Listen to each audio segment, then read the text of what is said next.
Continuing in the chapter of organisms and population, in the sixth lecture today, we are going to talk about population interactions and life history variation. बात करें life history variation की तो NCERT आपसे कहती है कि जो populations होती हैं वो किस लिए इवॉल्व करती हैं ताकि अपनी रिप्रोडक्टिव फिटनेस को, जिसका दूसरा नाम हमारा डार्विनियन फिटनेस है, इसको मैक्सिमाइज़ कर पाएँ, यानी अपनी जो आर वैल्यू है उसको वो हाई पहुंचा पाएँ। अब ये आर वैल्यू क्या होती है? Birth rate minus death rate is equals to R, और इस आर का नाम क्या है? Natural intrinsic rate of natural increase, intrinsic rate of natural increase, IRNI, intrinsic rate of natural increase हम लोग इसको कहते हैं। अब जिस हैबिटेट के अंदर हमारा ऑर्गेनिज्म रह रहा है या पॉपुलेशन रह रही है वो किस तरफ इवॉल्व करेगी ताकि अपनी जो आर वैल्यू है वो उसको मैक्सिमाइज़ कर पाए, यानी अपनी रिप्रोडक्टिव फिटनेस या फिर डार्विनियन फिटनेस हम लोग इसको कहें, इसको मैक्सिमाइज़ कर पाए, इसीलिए ये इवॉल्व कर रही है। Under a particular set of selection pressures, जो एक पर्टिकुलर सेट दिया गया है सिलेक्शन प्रेशर्स का एक पर्टिकुलर ऑर्गेनिज्म को, तो ऑर्गेनिज्म उन पर्टिकुलर सिलेक्शन प्रेशर्स के अंदर इवॉल्व करेगा, किस लिए? ताकि अपनी मोस्ट एफिशिएंट रिप्रोडक्टिव स्ट्रैटेजी वो अपना पाए। अब कुछ कुछ ऑर्गेनिज्म अलग अलग तरीके से वो करते हैं। पहली कैटेगरी उन ऑर्गेनिजम्स की है जो ये सोचते हैं कि हम सिर्फ और सिर्फ एक बार ब्रीड करेंगे। तो some organisms breed only once in their lifetime, जिसके दो एग्जांपल्स आपको एनसीईआरटी ने दिए हैं। एक है पैसिफिक सैल्मन फिश और दूसरा हमारा बैम्बू। पैसिफिक सैल्मन फिश को आप सैल्मन भाई के नाम से याद रख सकते हो, और अपना बैम्बू, इसके बारे में आप पहले भी पढ़ चुके हो चैप्टर 1 ऑफ क्लास 12 एनसीईआरटी, जिसके अंदर आपको ये बताया था कि बैम्बू है ये एक बार लाइफ में फ्लावर करता है। और कुछ ऑर्गेनिजम्स क्या होंगे, वो करेंगे ब्रीड मैनी टाइम्स, जैसे कि मोस्ट बर्ड्स और मैमल्स करते हैं। फिर दूसरी तरीके की कैटेगरी क्या है हमारे पास, कुछ ऑर्गेनिजम्स जैसे ऑयस्टर्स और पेलाजिक फिशेस होती हैं, ये क्या करती हैं? Large number of small sized offsprings produce करते हैं, कि इनकी जो ऑफस्प्रिंग होगी उसका नंबर तो होगा ज़्यादा लेकिन साइज़ होगा छोटा। इसके कॉन्वर्स में हमें क्या देखने को मिलता है बर्ड्स और मैमल्स के केसेस में? बर्ड्स और मैमल्स का उल्टा काम है कि इनका जो साइज़ होता है वो क्या होगा? लार्ज होगा, लेकिन नंबर क्या होगा? स्मॉल। तो small number large size birds and mammals के केस में, लार्ज नंबर स्मॉल साइज़ हमें किसके केस में देखने को मिलेगा? ऑयस्टर्स और पेलाजिक फिशेस के केस में। अब एनसीईआरटी कहती है so which is desirable for maximising fitness. भाई ऑब्वियसली जिसमें ज़्यादा नंबर ऑफ ऑक्सीजन प्रोड्यूस कर पा रहे हो वही चीज़ ज़्यादा एफिशिएंट है। तो आर सिलेक्टेड स्पीशीज़ क्या हो गई? अब आपका 2016 का फेज़ 2 का पेपर है ये। इसमें क्वेश्चन आया कि आर सिलेक्टेड स्पीशीज़ के लिए क्या सही है। भाई अब ऑर्गेनिज्म किस लिए इवॉल्व कर रहा था? ताकि अपनी फिटनेस को मैक्सिमाइज़ कर पाए, यानी लार्ज नंबर ऑफ प्रोजेनी छोड़ पाए, और लार्ज नंबर ऑफ प्रोजेनी जब बनती है तो साइज़ कैसा होता है? स्मॉल होता है। तो आंसर हो जाएगा ए इसका। फिर हम लोग कंटिन्यू करें आगे, तो एनसीईआरटी क्या कह रही है? So which is desirable for maximising fitness, की किस स्ट्रैटेजी से हमारी जो आर वैल्यू है वो बढ़ जाए। इकोलॉजिस्ट सजेस्ट ये करते हैं कि जो लाइफ हिस्ट्री का ट्रेट है ऑर्गेनिज्म का, वो इवॉल्व करता है किस हिसाब से? In relation to the constraint. कौन किस तरीके के एनवायरमेंटल प्रेशर के अंदर रह रहा है ये डिसाइड करेगा कि वो किस तरफ को इवॉल्व कर रहा है। ये लाइन समझो वापस से, ये इंपॉर्टेंट लाइन है कि इकोलॉजिस्ट ये बात कहते हैं, इकोलॉजिस्ट ये चीज़ सजेस्ट करते हैं कि जो ऑर्गेनिज्म है वो इवॉल्व जिस तरफ करेगा वो डायरेक्शन डिसाइड करने वाला फैक्टर क्या है? उस पर्टिकुलर एनवायरनमेंट में रहने वाले कंस्ट्रेंट्स। किसी जगह पे कुछ कंस्ट्रेंट्स हैं, किसी दूसरी जगह पे कोई दूसरे कंस्ट्रेंट्स हैं। तो ऑर्गेनिज्म किस तरफ इवॉल्व करेगा? इवॉल्व वो इस तरफ करेगा कि अपनी मैक्सिमम कर पाए रिप्रोडक्टिव फिटनेस को, लेकिन किस तरफ डायरेक्शन जाएगी ये कंस्ट्रेंट्स डिसाइड करेंगे। इसीलिए यहाँ पर हमने यहाँ पे ये particular set of selection pressures का भी जिक्र किया था कि उन particular set of selection pressures के हिसाब से पता चलेगा कि ऑर्गेनिज्म जो है किस तरफ को इवॉल्व करेगा। लेकिन अल्टीमेटली इवॉल्व उसने किस तरफ को करना है? Towards the most efficient reproductive strategy की तरफ। अब बात आती है कि ये जो कंस्ट्रेंट होते हैं ये लगाता कौन है? तो एबायोटिक और बायोटिक दोनों कंपोनेंट्स लगाते हैं जो कि उस हैबिटेट के अंदर प्रेजेंट हैं। फिर एनसीईआरटी एक और चीज़ कहती है कि इवोल्यूशन जो है लाइफ हिस्ट्री के ट्रेट्स का अलग अलग स्पीशीज़ के अंदर, वो एक करेंटली एक इंपॉर्टेंट एरिया है जिसके ऊपर रिसर्च हो रही है इकोलॉजिस्ट के थ्रू। अब हमारा नेक्स्ट टॉपिक आता है पॉपुलेशन इंटरेक्शन का। पॉपुलेशन इंटरेक्शन के अंदर एनसीईआरटी स्टार्टिंग ऐसे करती है कि भाई आप किसी ऐसी हैबिटेट के बारे में सोच सकते हो जहाँ सिर्फ और सिर्फ सिंगल स्पीशीज़ रहे। ऐसी ना कोई हैबिटेट होती है और ऐसी कोई सिचुएशन इमेजिन करना इनकंसीवेबल है, अनइमेजिनेबल है। कोई भी स्पीशीज़ हो उसके लिए मिनिमल रिक्वायरमेंट जो है एक और स्पीशीज़ चाहिए ही चाहिए जिसके ऊपर वो फीड कर सकती है। अब आप बोलोगे कि भाई फीड करने की ज़रूरत है ना इसीलिए तो बोल रहे हो, तो प्लांट तो अपना खाना खुद बना सकता है। तो एनसीईआरटी ने उसी बात का जवाब दिया, even a plant species which makes it own food. भाई प्लांट्स क्या है, वो तो खुद से अपना खाना बना ले रहे हैं, लेकिन वो भी सर्वाइव नहीं कर सकते अकेले, बिकॉज उनको सॉइल के माइक्रोब्स की ज़रूरत होती है ताकि ऑर्गेनिक मैटर को सॉइल के अंदर ब्रेक डाउन करके इनऑर्गेनिक न्यूट्रिएंट्स को वो रिटर्न करें सॉइल के अंदर, जिसको वो लोग एब्जॉर्ब करके अपना सिंथेसिस करेंगे, फोटोसिंथेसिस करेंगे। फिर बात आई कि भाई जो प्लांट है उसको पॉलिनेशन के लिए तो भैया एजेंट चाहिए ही चाहिए, और एनिमल एजेंट्स हो गए हमारे, है ना, तो वो तो चाहिए ही चाहिए इनको। हम लोग सेक्सुअली प्रोडक्शन फ्लावरिंग प्लांट्स के अंदर ये चीज़ पढ़ चुके हैं कि भाई एनिमल एजेंट्स कितने इंपॉर्टेंट हैं, बीज हो गई वगैरह वगैरह, इतने सारे इंसेक्ट्स हैं, तो डिपेंडेंसी तो है ही है। इवन प्लांट्स के अंदर जो खुद से अपना खाना बना ले रहा है उसको भी डिपेंडेंसी है, तो जो खुद से खाना नहीं बना पा रहे वो तो ऑब्वियसली डिपेंडेंट होंगे ही होंगे। फिर बात आती है it is obvious in nature कि जो एनिमल्स हैं, प्लांट्स हैं और जो माइक्रोब्स हैं डू नॉट, ना रहते हैं और ना रह सकते हैं अकेले, आइसोलेशन में ना रहते हैं और ना रह सकते हैं। ये लाइन बहुत अच्छी लगती है सुनने में, बहुत इंटरेस्टिंग लाइन है कि प्लांट हो, एनिमल हो या माइक्रोब हो, ये तीनों के तीनों ना ये अकेले रहते हैं आइसोलेशन में और ना अकेले रह सकते हैं, लेकिन ये लोग इंटरेक्ट करते हैं अलग अलग तरीके से ताकि एक बायोलॉजिकल कम्युनिटी ये लोग फॉर्म कर पाएँ। मिनिमल कम्युनिटीज़ के अंदर भी मैनी इंटरेक्टिव लिंकेजेस एग्जिस्ट करती हैं जो कि रेडिली अपेरेंट नहीं होती, मतलब हो सकता है आपको दिख नहीं रही हैं, लेकिन मिनिमल कम्युनिटी भी आपने मिनिमल लेवल पे लिया है तो भी उनके अंदर बहुत सारे मैनी इंटरेक्टिव लिंकेजेस प्रेजेंट होंगे। अब बात आती है क्या कि जो इंटर स्पेसिफिक इंटरेक्शंस हैं, इंटर का मतलब दो वर्ड्स होते हैं कि इंटर, एक वर्ड है हमारा इंट्रा। इंटर का मतलब किसी दो चीज़ों के बीच में, जैसे एक स्पीशीज़ हो गई हमारी ए और दूसरी स्पीशीज़ है बी, तो इन दोनों स्पीशीज़ के बीच में कोई भी चीज़ हो रही है उसको हम लोग इंटर बोलेंगे। लेकिन ए के अंदर कुछ कुछ हो रहा है, बी के अंदर कुछ कुछ हो रहा है, तो वो ए का इंट्रा और बी का भी इंट्रा।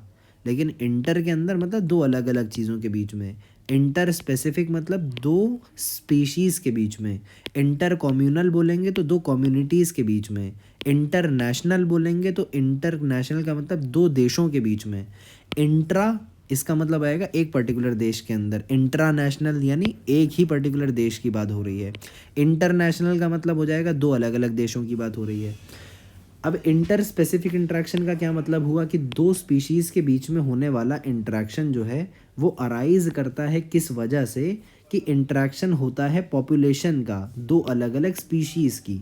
इंटर स्पेसिफिक मतलब दो स्पीशीज़ होनी चाहिए, दोनों अलग होनी चाहिए और इनका इंटरेक्शन हो रहा है, तो यानी इनकी पॉपुलेशन जो है आपस में इंटरेक्ट कर रही होगी। अब ये जो इंट्रैक्शंस होते हैं ये कैसे हो सकते हैं, या तो बेनिफिशियल हो सकते हैं जिसको हम लोग प्लस साइन से लिखेंगे, डेट्रीमेंटल यानी नुकसानदेह हो सकते हैं जिसको हम लोग नेगेटिव साइन से लिखेंगे, या न्यूट्रल हो सकता है, ना कोई फ़ायदा ना कोई हार्म, जिसको हम लोग ज़ीरो साइन से लिखेंगे। या तो एक स्पीशीज़ को फ़ायदा हो सकता है या दूसरी को नुकसान हो सकता है, या मतलब दोनों में से किसी को कुछ भी हो सकता है। इस कैटेगरी के हिसाब से हमारे पास ये 6 जो हैं ये पॉसिबल होते हैं, 6 पॉपुलेशन इंटरेक्शन पॉसिबल हो सकते हैं। और ये 6 पॉपुलेशन इंटरेक्शन कैसे हैं, इंटर स्पेसिफिक हैं, इंटर हैं और स्पेसिफिक हैं। इंटर स्पेसिफिक यानी दो स्पीशीज़ के बीच में है, इंट्रा ये लोग नहीं हैं। तो इंटर स्पेसिफिक इंटरेक्शंस का एग्जाम्पल है ये। अगर दोनों के दोनों को फ़ायदा हो रहा है तो उसको म्यूचुअलिज्म कहा जाता है, दोनों को नुकसान हो रहा है तो कंपटीशन बोला जाता है। अब ये जो दोनों चीज़ें हैं हमारा कि एक को फ़ायदा हो रहा है एक को नुकसान हो रहा है, और एक को फ़ायदा हो रहा है दूसरे को नुकसान, ये आता है हमारा प्रेडेशन और पैरासाइटिज्म के अंदर। प्रेडेशन के अंदर जो प्रे स्पीशीज़ है जिसका नुकसान हो रहा है इसको बोलते हैं स्पीशीज़ बी, जैसे हम लोग कह रहे हैं यहाँ पे। प्रेडेशन के अंदर क्या होगा कि हमारी जो प्रेडेटर होगा, जो हमारा प्रेडेटर है वो हमारे प्रे को किल कर देगा। लेकिन पैरासाइटिज्म के अंदर ऐसा नहीं है, इसके अंदर फ्री लॉजिंग मील्स वगैरह देखने को मिलेगी हमको कि हमारा जो स्पीशीज़ ए है वो होस्ट है, ये पैरासाइट है, और पैरासाइट जो है ये होस्ट के ऊपर फीड करेगा। तो होस्ट यहाँ मरता नहीं है लेकिन ये इसके ऊपर पैरासिटाइज करता है। कमेंसालिज्म के केस में हमें क्या देखने को मिलता है कि हमारी एक जो स्पीशीज़ है उसको फ़ायदा हो रहा है लेकिन दूसरे को कोई नुकसान नहीं हो रहा। और अमेंसालिज्म का केस है कि हमारी एक को कोई नुकसान या फ़ायदा कुछ नहीं हो रहा और दूसरे को नुकसान ज़रूर हो रहा है, तो -0 का अमेंसालिज्म है। अब ये अमेंसालिज्म बड़ी ख़ास चीज़ है, इसके ऊपर हमें PYQ भी देखने को मिले हैं। जैसे 2021 के नीट में आपसे पूछा गया था अमेंसालिज्म को आप कैसे रिप्रेजेंट कर सकते हो, तो भाई एक के अंदर हमें ज़ीरो होना चाहिए, एक के अंदर ज़ीरो होना चाहिए और दूसरे के अंदर माइनस होना चाहिए। तो ज़ीरो वाले तो ये सिर्फ दो ऑप्शंस हैं, तो ये बीच वाले कट गए हमारे, बचा माइनस और प्लस का। तो ऑब्वियसली अमेंसालिज्म का मतलब माइनस और ज़ीरो या ज़ीरो या माइनस कुछ भी लिख सकते हैं, तो हमारा आंसर हो गया ए ऑप्शन। फिर अमेंसालिज्म का एक बहुत अच्छा हमारा वो है एग्जाम्पल, क्वेश्चन 2018 नीट में पूछा गया था ये कि विच one of the following population interaction जो होता है ये वाइडली यूज्ड है मेडिकल साइंसेज के अंदर for the production of antibiotic. अब एंटीबायोटिक के लिए आप माइक्रोब्स इन ह्यूमन वेल्थवेयर चैप्टर को पढ़ के आ चुके हो। इसके अंदर एनसीईआरटी ने आपको क्या बोला था कि जो एंटीबायोटिक होती है ये प्रोड्यूस होती है माइक्रोब्स के थ्रू, और इसको हम लोग रिगार्ड करते हैं one of the most significant discoveries वगैरह वगैरह। एंटी का नाम है, अब इसके इसके नाम को अगर हम लोग ऑपरेट करें तो एंटी का मतलब क्या है, जिसका मतलब होता है अगेंस्ट, और बायो मतलब होता है लाइफ। इसका मतलब अगेंस्ट लाइफ इसका नाम है। ये अगेंस्ट लाइफ किसके है, in the context of disease causing organism, whereas with reference to human beings ये प्रो लाइफ होती हैं, अगेंस्ट नहीं होती हैं। इसका मतलब अगर हम लोग ह्यूमन के पर्सपेक्टिव में हम लोग एंटीबायोटिक को ले रहे हैं तो ये क्या हो गया, ज़ीरो हो गया, और हमारा जो माइक्रोब है उसके पर्सपेक्टिव में ले रहे हैं तो ये माइनस हो गया।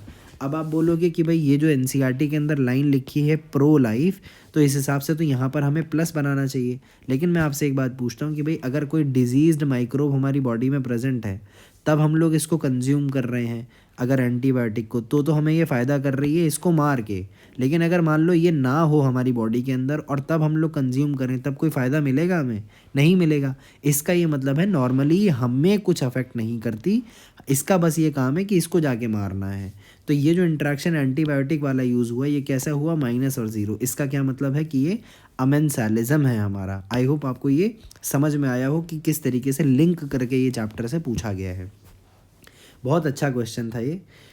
इसको वापस से एक बार सोचना कि अगर ये वाला पॉइंट जो है ना, ये प्रो लाइफ वाला जो पॉइंट है, हो सकता है आपको ये कंफ्यूज करे, तो इसको समझाने के लिए मैंने आपसे बोला कि मान लो एक हेल्दी ऑर्गेनिज्म है जिसके अंदर जो है हमारा हेल्दी ह्यूमन के अंदर कोई माइक्रो प्रेजेंट नहीं है, तो क्या अगर वो एंटीबायोटिक खाता है उसको कोई फ़ायदा होगा? तो नहीं, कोई फ़ायदा नहीं हो रहा है। तो इसका ये मतलब है नॉर्मली भी जब वो खा रहा है तो इसके ऊपर कोई इफेक्ट नहीं हो रहा है ह्यूमन के ऊपर, जो भी इफेक्ट हो रहा है वो बस माइक्रोब के ही ऊपर हो रहा है। यानी एंटीबायोटिक का बस काम है हमारे इसको अफेक्ट करना और इसको कुछ टच ना करना, यानी ज़ीरो माइनस या -0 जैसे भी आप बोलना चाहें।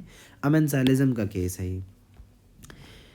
फिर हम लोग एनसीईआरटी को अगर फर्दर रीड करें तो एनसीईआरटी क्या कह रही है कि जो स्पीशीज़ होती है म्यूचुअलिज्म की, इसके अंदर दोनों को फ़ायदा होता है। Both species benefit in mutualism and both lose in competition.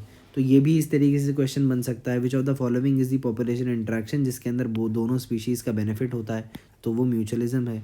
दोनों स्पीशीज़ का जो है लॉस होता है, तो दोनों का लॉस किस में होता है हमारा, दोनों लूज़ करती हैं किस में, हमारे कंपटीशन के अंदर। ये भी पूछा जा सकता है कि भाई which are the population interactions, which of the following are the population interaction in which one species is benefited and one is another and one is harmed. तो ये दो एग्जाम्पल्स हो जाएंगे इसके, प्रेडेशन और पैरासाइटिज्म। फिर हमारा ये भी क्वेश्चन बन सकता है कि भाई कॉमेंसालिज्म का क्या होता है या मेंसालिज्म का क्या होता है, वगैरह वगैरह। अब बात आती है पैरासाइटिज्म और प्रेडेशन के अंदर जो सिर्फ और सिर्फ होता है एक स्पीशीज़ का बेनिफिट। इसका मतलब कि प्रेडेशन के अंदर प्रेडेटर का होगा और पैरासाइटिज्म के अंदर पैरासाइट का फ़ायदा होगा। प्रेडेशन के अंदर नुकसान किसका हो रहा है, प्रेडेशन के अंदर नुकसान हो रहा है हमारे प्रे का, और पैरासाइटिज्म के अंदर नुकसान हो रहा है होस्ट का। And the interaction is detrimental to the other species host and prey respectively. और फ़ायदा किसका था इसके अंदर, पैरासाइट और प्रेडेटर का। फिर बात आ रही है क्या कि जो इंट्रैक्शन है एक स्पीशीज़ का जिसको बेनिफिट हो रहा है और दूसरे को कोई फ़र्क नहीं पड़ रहा, तो वो है कमेंसालिज्म। अमेंसालिज्म के अंदर क्या हो रहा है, एक स्पीशीज़ हार्म होती है लेकिन दूसरे को कोई फ़र्क नहीं पड़ता। अब ये लास्ट में एक इम्पॉर्टेंट चीज़ है, आपको ये चीज़ याद रखनी है, प्रेडेशन हो, पैरासाइटिज्म हो या कमेंसालिज्म हो, ये तीनों की तीनों एक शेयर करती हैं कॉमन कैरेक्टरिस्टिक्स, यानी कि जो इंटरेक्टिंग स्पीशीज़ होंगी वो एक दूसरे के क्लोजली रहेंगी। पैरासाइटिज्म, प्रेडेशन और कमेंसालिज्म, ये 3 चीज़ें हैं, पैरासाइटिज्म, प्रिडेशन और कमेंसालिज्म, पीपीसी। इन तीनों की क्या खास बात है? एनसीईआरटी ने आपको बोला कि जो लिविंग स्पीशीज़ हैं ये एक दूसरे के आसपास ही रहती हैं। अब हम लोग स्टार्ट करेंगे सबसे पहले पढ़ना हमारा म्यूचुअलिज्म। म्यूचुअलिज्म को हम लोग पढ़ें तो म्यूचुअलिज्म एनसीईआरटी ने आपको यहाँ आकर के दिया है टुवर्ड्स द लास्ट। म्यूचुअलिज्म के अंदर क्या था कि इंटरेक्टिंग स्पीशीज़ दोनों की दोनों का फ़ायदा होगा, तो प्लस प्लस से आप इसको रिप्रेजेंट करोगे। यही चीज़ एनसीईआरटी ने बोली, this interaction confers benefits to both the interacting species. अच्छा, मैं आपको ये बात बताऊं कि जितने भी पॉपुलेशन इंटरेक्शंस हैं इन सब के अंदर सबसे ज़्यादा इंपॉर्टेंट चीज़ क्या है? आपको एग्जाम्पल याद होना चाहिए। म्यूचुअलिज्म के एनसीईआरटी ने आपको 4 एग्जाम्पल्स दिए हैं, 4 केसेस हैं। पहला है आपका फंगस और प्लांट्स के साथ। फंगस और प्लांट्स के 2 केसेस हैं, लाइकेंस हो गया, माइकोराइजा है। एनिमल और प्लांट के रिलेशनशिप्स में जो है फिग और वेस्प का है हमारे पास। एक आपको sexual reproduction in flowering plants के अंदर पढ़ाया गया था, प्रोन्यूबा मॉथ और यूका प्लांट का। और ऑर्किड्स या बी ऑर्किड्स के केस में बीज और बम्बल बीज का। तो ये 4 एग्जांपल्स आपको दिए हुए हैं एनसीईआरटी ने म्यूचुअलिज्म के अंदर, कि लाइकन्स के अंदर क्या है, फंगल कंपोनेंट और अपना प्लांट कंपोनेंट दोनों देखने को मिल रहा है। ये फंगस प्लस एल्गा से मिलके बना है, लेकिन फंगस अपनी हायर प्लांट्स जैसे हो गए हमारे जिम्नोस्पर्म्स उसके साथ मिल जाएगी तो माइकोराइजा बन जाएगा। फिग और वेस्प के केस में हमें देखने को मिलेगा, ऑर्किड्स के केस में देखने को मिलेगा जिनका जो पॉलिनेटर है अपना वो है बीज और बम्बल बीज। अब हम लोग बात कर रहे हैं म्यूचुअलिज्म को, डायरेक्टली रीड कर लें एनसीईआरटी को। वैसे एक क्वेश्चन मैं यहाँ पे शेयर करना चाह रहा हूँ कि आप ये देखो कि मैंने आपको ये बताया कि हमें ये देखने को मिलेंगे कि म्यूचुअलिज्म का एग्जांपल किस में आने को मिलेगा, तो माइकोराइजा वाला जो होगा हमारा म्यूचुअलिज्म का एग्जांपल है। तो हमें ये पता है कि ये चीज़ सही दे रखी है, दिस इज़ करेक्ट। तो मैं इसको ग्रीन से हाईलाइट कर देता हूँ। अब इन्होंने क्या पूछा था हमसे कि मैच करना है, match the items in column 1 with those in column 2। ये नीट 2020 का हमारा पेपर है।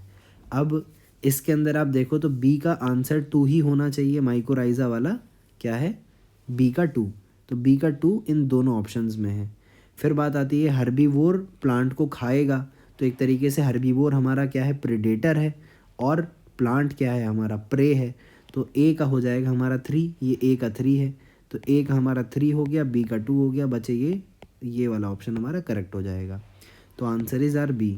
सी की बात करें, शीप और कैटल, शीप और कैटल ये भी घास खाता है, ये भी घास खाती है, तो दोनों जब सेम चीज़ खा रही हैं तो इन दोनों के बीच में क्या होएगा, कंपटीशन होगा, तो सी का 4 हो जाएगा। ऑर्किड जो है एपिफाइट की तरह ग्रो करता है हमारे मैंगो ट्री के ऊपर, ये कमेंसालिज्म का एग्जाम्पल है, तो डी का हमारा फर्स्ट हो जाएगा। Answer is option 2। हम लोग बहरहाल नेक्स्ट बात करें तो एनसीईआरटी ने हमें एग्जांपल्स दिए। सबसे पहला लाइचेंस का एग्जांपल दिया जो कि रिप्रेजेंट करता है एक इंटीमेट यानी क्लोज म्यूचुअलिस्टिक रिलेशनशिप किस किस के बीच में, फंगस के बीच में और एक फोटोसिंथेसाइजिंग एल्गे या साइनोबैक्टीरिया के बीच में। तो लाइचेंस के अंदर क्या क्या होगा, लाइचेंस सबसे पहली बात आप इसको पढ़ चुके हो एवोल्यूशन चैप्टर के अंदर कि ये ग्रो नहीं करते पोल्यूटेड एरियाज़ के अंदर। ये भी एक बहुत इंपॉर्टेंट पॉइंट है जो प्रीवियस ईयर में पूछा जा चुका है। दूसरी चीज़ बनता कैसे है, तो लाइकन बनता है एक फंगस से और फोटोसिंथेसाइजिंग एल्गे या साइनोबैक्टीरिया से। फिर सिमिलरली माइकोराइजा का क्या है, फंगस और हायर प्लांट्स के बीच में ये होता है, फंगस बनेगी और रूट्स ऑफ हायर प्लांट जैसे हमने आपको बताया कि जिम्नोस्पर्म्स के अंदर देखने को मिलता है। फिर बात आई हमारी क्या कि जो फंगस होती है वो हेल्प करती है प्लांट को एब्जॉर्प्शन ऑफ एसेंशियल न्यूट्रिएंट्स के अंदर सॉइल से, और जो प्लांट होता है वो प्रोवाइड करता है एनर्जी यील्डिंग कार्बोहाइड्रेट्स। इसका मतलब कि जो हमारा ये माइकोराइजा वाला कंपोनेंट है या फिर जो लाइचेंस है, इन दोनों के अंदर जो फंगस का काम है वो क्या काम है कि फंगाई हेल्प करती है प्लांट को कि वो एब्जॉर्ब करे न्यूट्रिएंट्स और सॉइल न्यूट्रिएंट्स वगैरह सॉइल में से। और जो प्लांट है चाहे वो एल्गे हो, चाहे वो साइनोबैक्टीरिया है, चाहे हमारा ये हायर प्लांट्स है, इन सब का क्या काम है कि ये फोटोसिंथेसिस करके फंगाई को खाना प्रोवाइड करते हैं, high energy yielding carbohydrates provide करते हैं।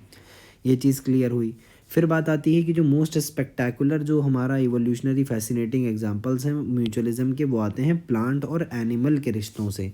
प्लांट और एनिमल जो है हमारा वो रिलेशनशिप्स जो है हमें म्यूचुअलिज्म के देखने को मिलेगा। उसके हमारे पास कई एग्जांपल्स हैं, 2 एनसीईआरटी ने आपको यहाँ मेंशन किए हैं, फिग और वेस्प का, और ऑर्किड्स बीज और बम्बल बीज का। एक एग्जांपल ये आपको बहुत पहले सेक्सुअल रिप्रोडक्शन फ्लावरिंग प्लांट्स में पढ़ा चुके हैं हम लोग, वो है युक्का प्लांट और प्रोन्यूबा मॉथ का। फिर बात आती है कि जो प्लांट्स होते हैं उनको ज़रूरत होती है एनिमल्स की, ताकि पॉलिनेट करवा पाएँ वो अपने फ्लावर्स को और डिस्पर्स करवा पाएँ अपने सीड्स को। एनिमल्स को ऑब्वियसली आपको फ़ीस पे करनी पड़ेगी उनकी सर्विसेज के लिए जो प्लांट्स उनसे ले रहे हैं। प्लांट क्या करता है, फ़ीस पे करता है किस फॉर्म में, पोलन की फॉर्म में या नेक्टर की फॉर्म में। अब पोलन कहाँ से मिलेगा, मेल फ्लावर से मिलेगा। नेक्टर कहाँ से मिलेगा, फीमेल फ्लावर से मिलेगा फॉर पॉलिनेटर्स। और जूसी न्यूट्रिशियस फ्रूट्स भी प्रोवाइड करता है सीड डिस्पर्जर को। तो पॉलिनेटर्स के लिए क्या क्या फ्लोरल रिवॉर्ड्स होते हैं, पोलन या नेक्टर होता है पॉलिनेटर्स के लिए, और सीड डिस्पर्जर्स के लिए क्या, फ्रूट हमारा जो है रिवॉर्ड रहता है। But the mutually beneficial system should also be safe guarded against the cheaters. अब यहाँ पे एक बात एनसीईआरटी बहुत मज़े की कर रही है कि जो म्यूचुअली बेनिफिशियल सिस्टम है वो उसको प्रिवेंट करना पड़ेगा, सेफ गार्ड करना पड़ेगा चीटर्स से। फॉर एग्ज़ाम्पल एनिमल्स के अंदर कुछ ऐसे एनिमल्स भी होते हैं जो कि नेक्टर को चुराना चाहते हैं बिना पॉलिनेशन करवाए, तो ये तो चोर आदमी है। तो इसी चीज़ को एनसीईआरटी कह रही है, इस सब से बचना चाहिए। इस सब से बचने के लिए भी हमें टेक्निक्स हमें बनानी पड़ेंगी। तो वो टेक्निक क्या बनाई है प्लांट ने, इवॉल्व करा है इसने को इवोल्यूशन का मैकेनिज़्म, कि now you can see why plant animal interaction जो है ऑफन को इवोल्यूशन को शो करते हैं, ताकि म्यूचुअलिस्ट जो है हमारे दोनों ए और बी के बीच में कोई तीसरा ना आ सके। इस चीज़ के लिए इन्होंने को इवोल्यूशन शो किया। That is the evolutions of the flower and its pollinator species जो होती है टाइटली लिंक्ड होगी एक दूसरे के साथ। जो काफ़ी स्पीशीज़ है हमारी फिग की, फिग के अंदर जो है 1 to 1 जो है टाइट रिलेशनशिप देखने को मिलेगा वेस्प के साथ। जो ये वेस्प की स्पीशीज़ है, इसके अलावा कोई दूसरी स्पीशीज़ जो है, no other species can be pollinate, it can not be pollinated by any other species. अभी जो फिग प्लांट है, फिग के अंदर वेस्प है हमारी, ये वेस्प के साथ क्या है, इसका एक टाइट रिलेशनशिप है, और ये सिर्फ यही पार्टनर स्पीशीज़ ही इस फिग प्लांट को पॉलिनेट कर सकती है। द फीमेल वेस्प जो है, अब जो फीमेल वेस्प होएगी वो यूज़ करेगी फ्रूट को नॉट ओनली एज एन ओवी पोजीशन, यानी अंडे देगी सिर्फ और सिर्फ, ऐसा नहीं है, लेकिन उसके जो डेवलपिंग सीड्स हैं उसको नरिशमेंट के लिए भी यूज़ करेगी। तो एक तरीके से क्या हुआ, हमें फिग प्लांट और हमारा वेस्प जो है उसके बीच में क्या देखने को मिला, म्यूचुअलिज्म देखने को मिला और को इवोल्यूशन भी देखने को मिला। अब क्या फ़ायदा मिला है हमारे इसको, कि हमारा जो प्लांट है वो तो पॉलिनेट हो गया, और हमारे इसको वेस्प को क्या फ़ायदा मिला है, वेस्प को दो चीज़ें मिल गई। पहला तो एग लेइंग साइट मिल गई, यानी ओवी पोजीशन मिल गया। कहाँ पर, फ्रूट में, फ्रूट में ये ओवी पोजीशन करती है। दूसरी चीज़ क्या है इसका, डेवलपिंग सीड्स को ये कंज्यूम करेगी नरिशमेंट के लिए। ये चीज़ बात आई कि कंज्यूम करेगा इसका लार्वा, लार्वा कंज्यूम करेगा नरिशिंग, जो नरिशमेंट के लिए इसके डेवलपिंग सीड्स को। फिर बात आती है क्या, कि जो वेस्प है वो पॉलिनेट करती है फिग के इन्फ्लोरेसेंस को while searching for suitable egg laying site. जब ये अपनी एग लेइंग साइट को ढूंढ रही होगी तब वेस्प जो है पॉलिनेट कर देगी हमारे फिग के इन्फ्लोरेसेंस को। In return for the favour of pollination, fig जो है उसको डेवलपिंग सीड्स जो हैं फूड की तरह दे देगा। किसके लिए, डेवलपिंग वास्प के लार्वा के लिए। अब बात आती है हमारा चौथा एग्जाम्पल। चौथा एग्जाम्पल क्या है, ऑर्किड्स का है। ऑर्किड्स जो है एक बिविल्डरिंग डाइवर्सिटी जो है फ्लोरल पैटर्न्स की शो कर सकते हैं, और इन्होंने क्या कर रखा है, ये इवॉल्व किया है किस चीज़ के लिए, ताकि राइट पॉलिनेटर इंसेक्ट जो इसका है बीज और बम्बल बीज, उसको ये अट्रैक्ट कर सकें। यानी ऑर्किड्स का पॉलिनेटर कौन है हमारा, बीज और बम्बल बीज। अब ये इंश्योर होता है किसके थ्रू, कि भाई अगर इनको इंश्योर करना है गारंटीड पॉलिनेशन तो इनको को इवॉल्व करना पड़ेगा। Not all orchids offer rewards. अब एक बहुत स्पेशल हमारा केस आ रहा है ऑर्किड्स के अंदर, ऑर्किड्स के अंदर सब कैटेगरी है ये। Not all orchids offer rewards. जो मेडिटेरेनियन ऑर्किड है हमारा, जिसका नाम है ऑफरिस। ऑफरिस क्या है, एक ऑर्किड है, कहाँ का है, मेडिटेरेनियन के रीजन का है। ये एम्प्लॉय करता है सेक्सुअल डिसीट।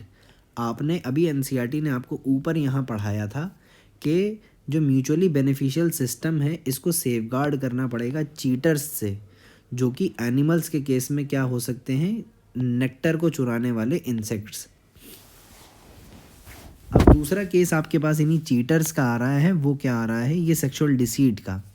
लेकिन यहाँ पर जो ये डिसीट कर रहा है, धोखा कर रहा है, वो कौन कर रहा है, हमारा प्लांट। और वो प्लांट कौन है हमारा, मेडिटेरेनियन ऑर्किड, जिसका नाम है ऑफरिस। ये सेक्सुअल डिसीट हमारा बनाता है।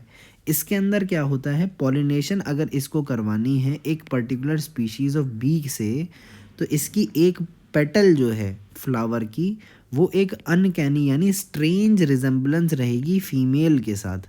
यानी इसने अपनी एक पत्ती को ऐसे बना लेना है जैसे वो फीमेल बी की तरह दिखे। अब जो मेल बी है बेचारा, वो प्यार में अंधा, वो क्या करेगा, अट्रैक्ट होएगा किसके साथ, पेटल के साथ। पेटल से अट्रैक्ट होएगा ये और उसको परसीव करेगा कि ये भाई ये तो फीमेल बी है, भाई ये तो फीमेल बी है, जाओ।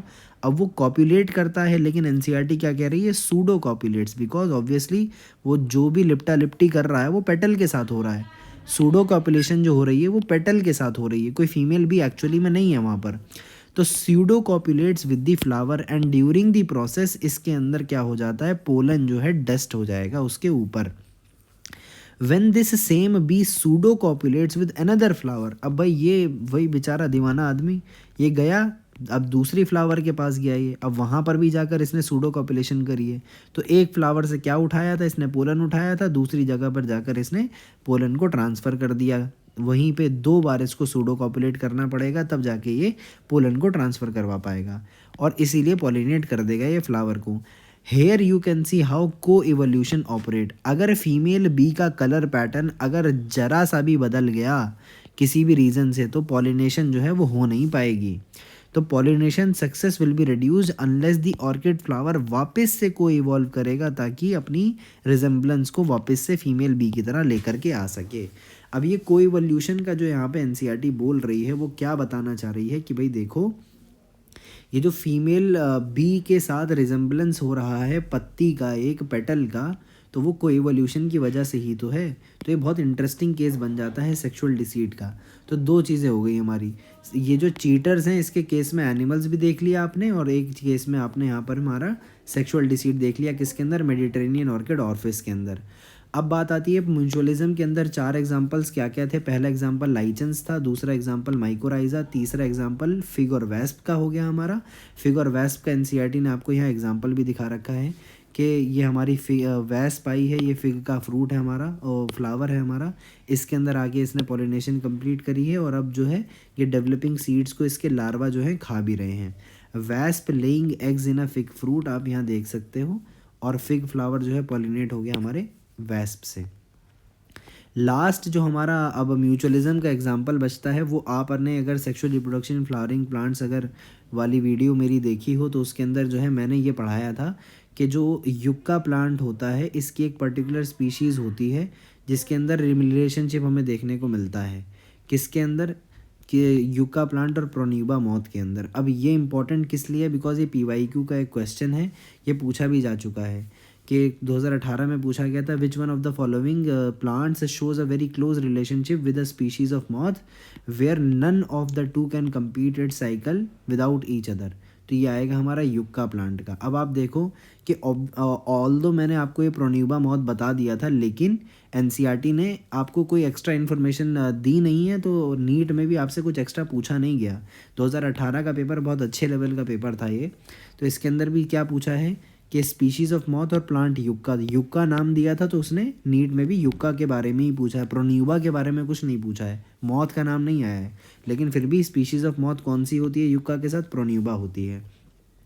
ये एक और एविडेंस के तौर पे मैं यूज़ कर सकता हूँ कि आपको सिर्फ और सिर्फ एनसीईआरटी जो पढ़ रहे हो वो मोर देन सफिशिएंट है। फिर बात आती है कि ये 2017 का एक क्वेश्चन है, माइकोराइजा किस चीज़ का एग्जांपल है, तो ऑब्वियसली म्यूचुअलिज्म का है। माइकोराइजा हो गया या लाइकन्स हो गया या फिग वेस रिलेशनशिप है, ऑर्किड है, प्रोन्यूबा मॉथ हो गया, ये सब क्या है, हमारे म्यूचुअलिज्म के एग्जांपल्स हैं। This was all about mutualism. अब सेकंड हमारे पास क्या चीज़ आती है, हम लोग वापस अपनी टेबल की तरफ बैक करें तो एनसीईआरटी हमसे क्या कह रही है, दूसरी चीज़ बात कर रही है कंपटीशन की। कंपटीशन के अंदर दोनों का नुकसान होना है। अब कंपटीशन पढ़ते हैं कि कंपटीशन के बारे में एनसीईआरटी का क्या कहना है।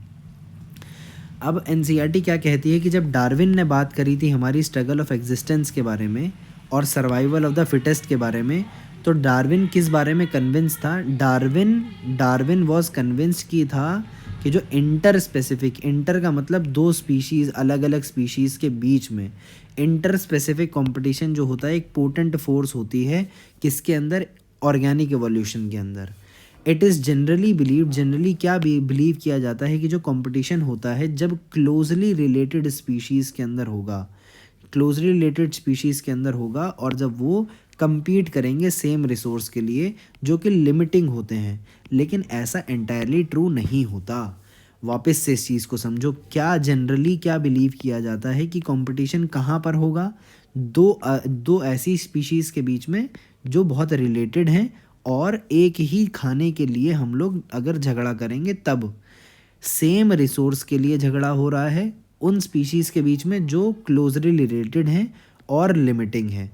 अब बात आती है क्या, अब देखो, अब एनसीईआरटी ना इसी चीज़ को समझाने के लिए एनसीईआरटी ने आपको क्या बोला, but this is not entirely true. NCERT ने क्या स्टेटमेंट को डिनाई किया कि हम लोग क्या मानते आ रहे हैं कि कंपटीशन कब होगा, जब दो क्लोजली रिलेटेड स्पीशीज़ का झगड़ा होगा, किसके लिए, सेम रिसोर्स के लिए होगा, और वो सेम रिसोर्स भी कब, जब वो लिमिटिंग हो।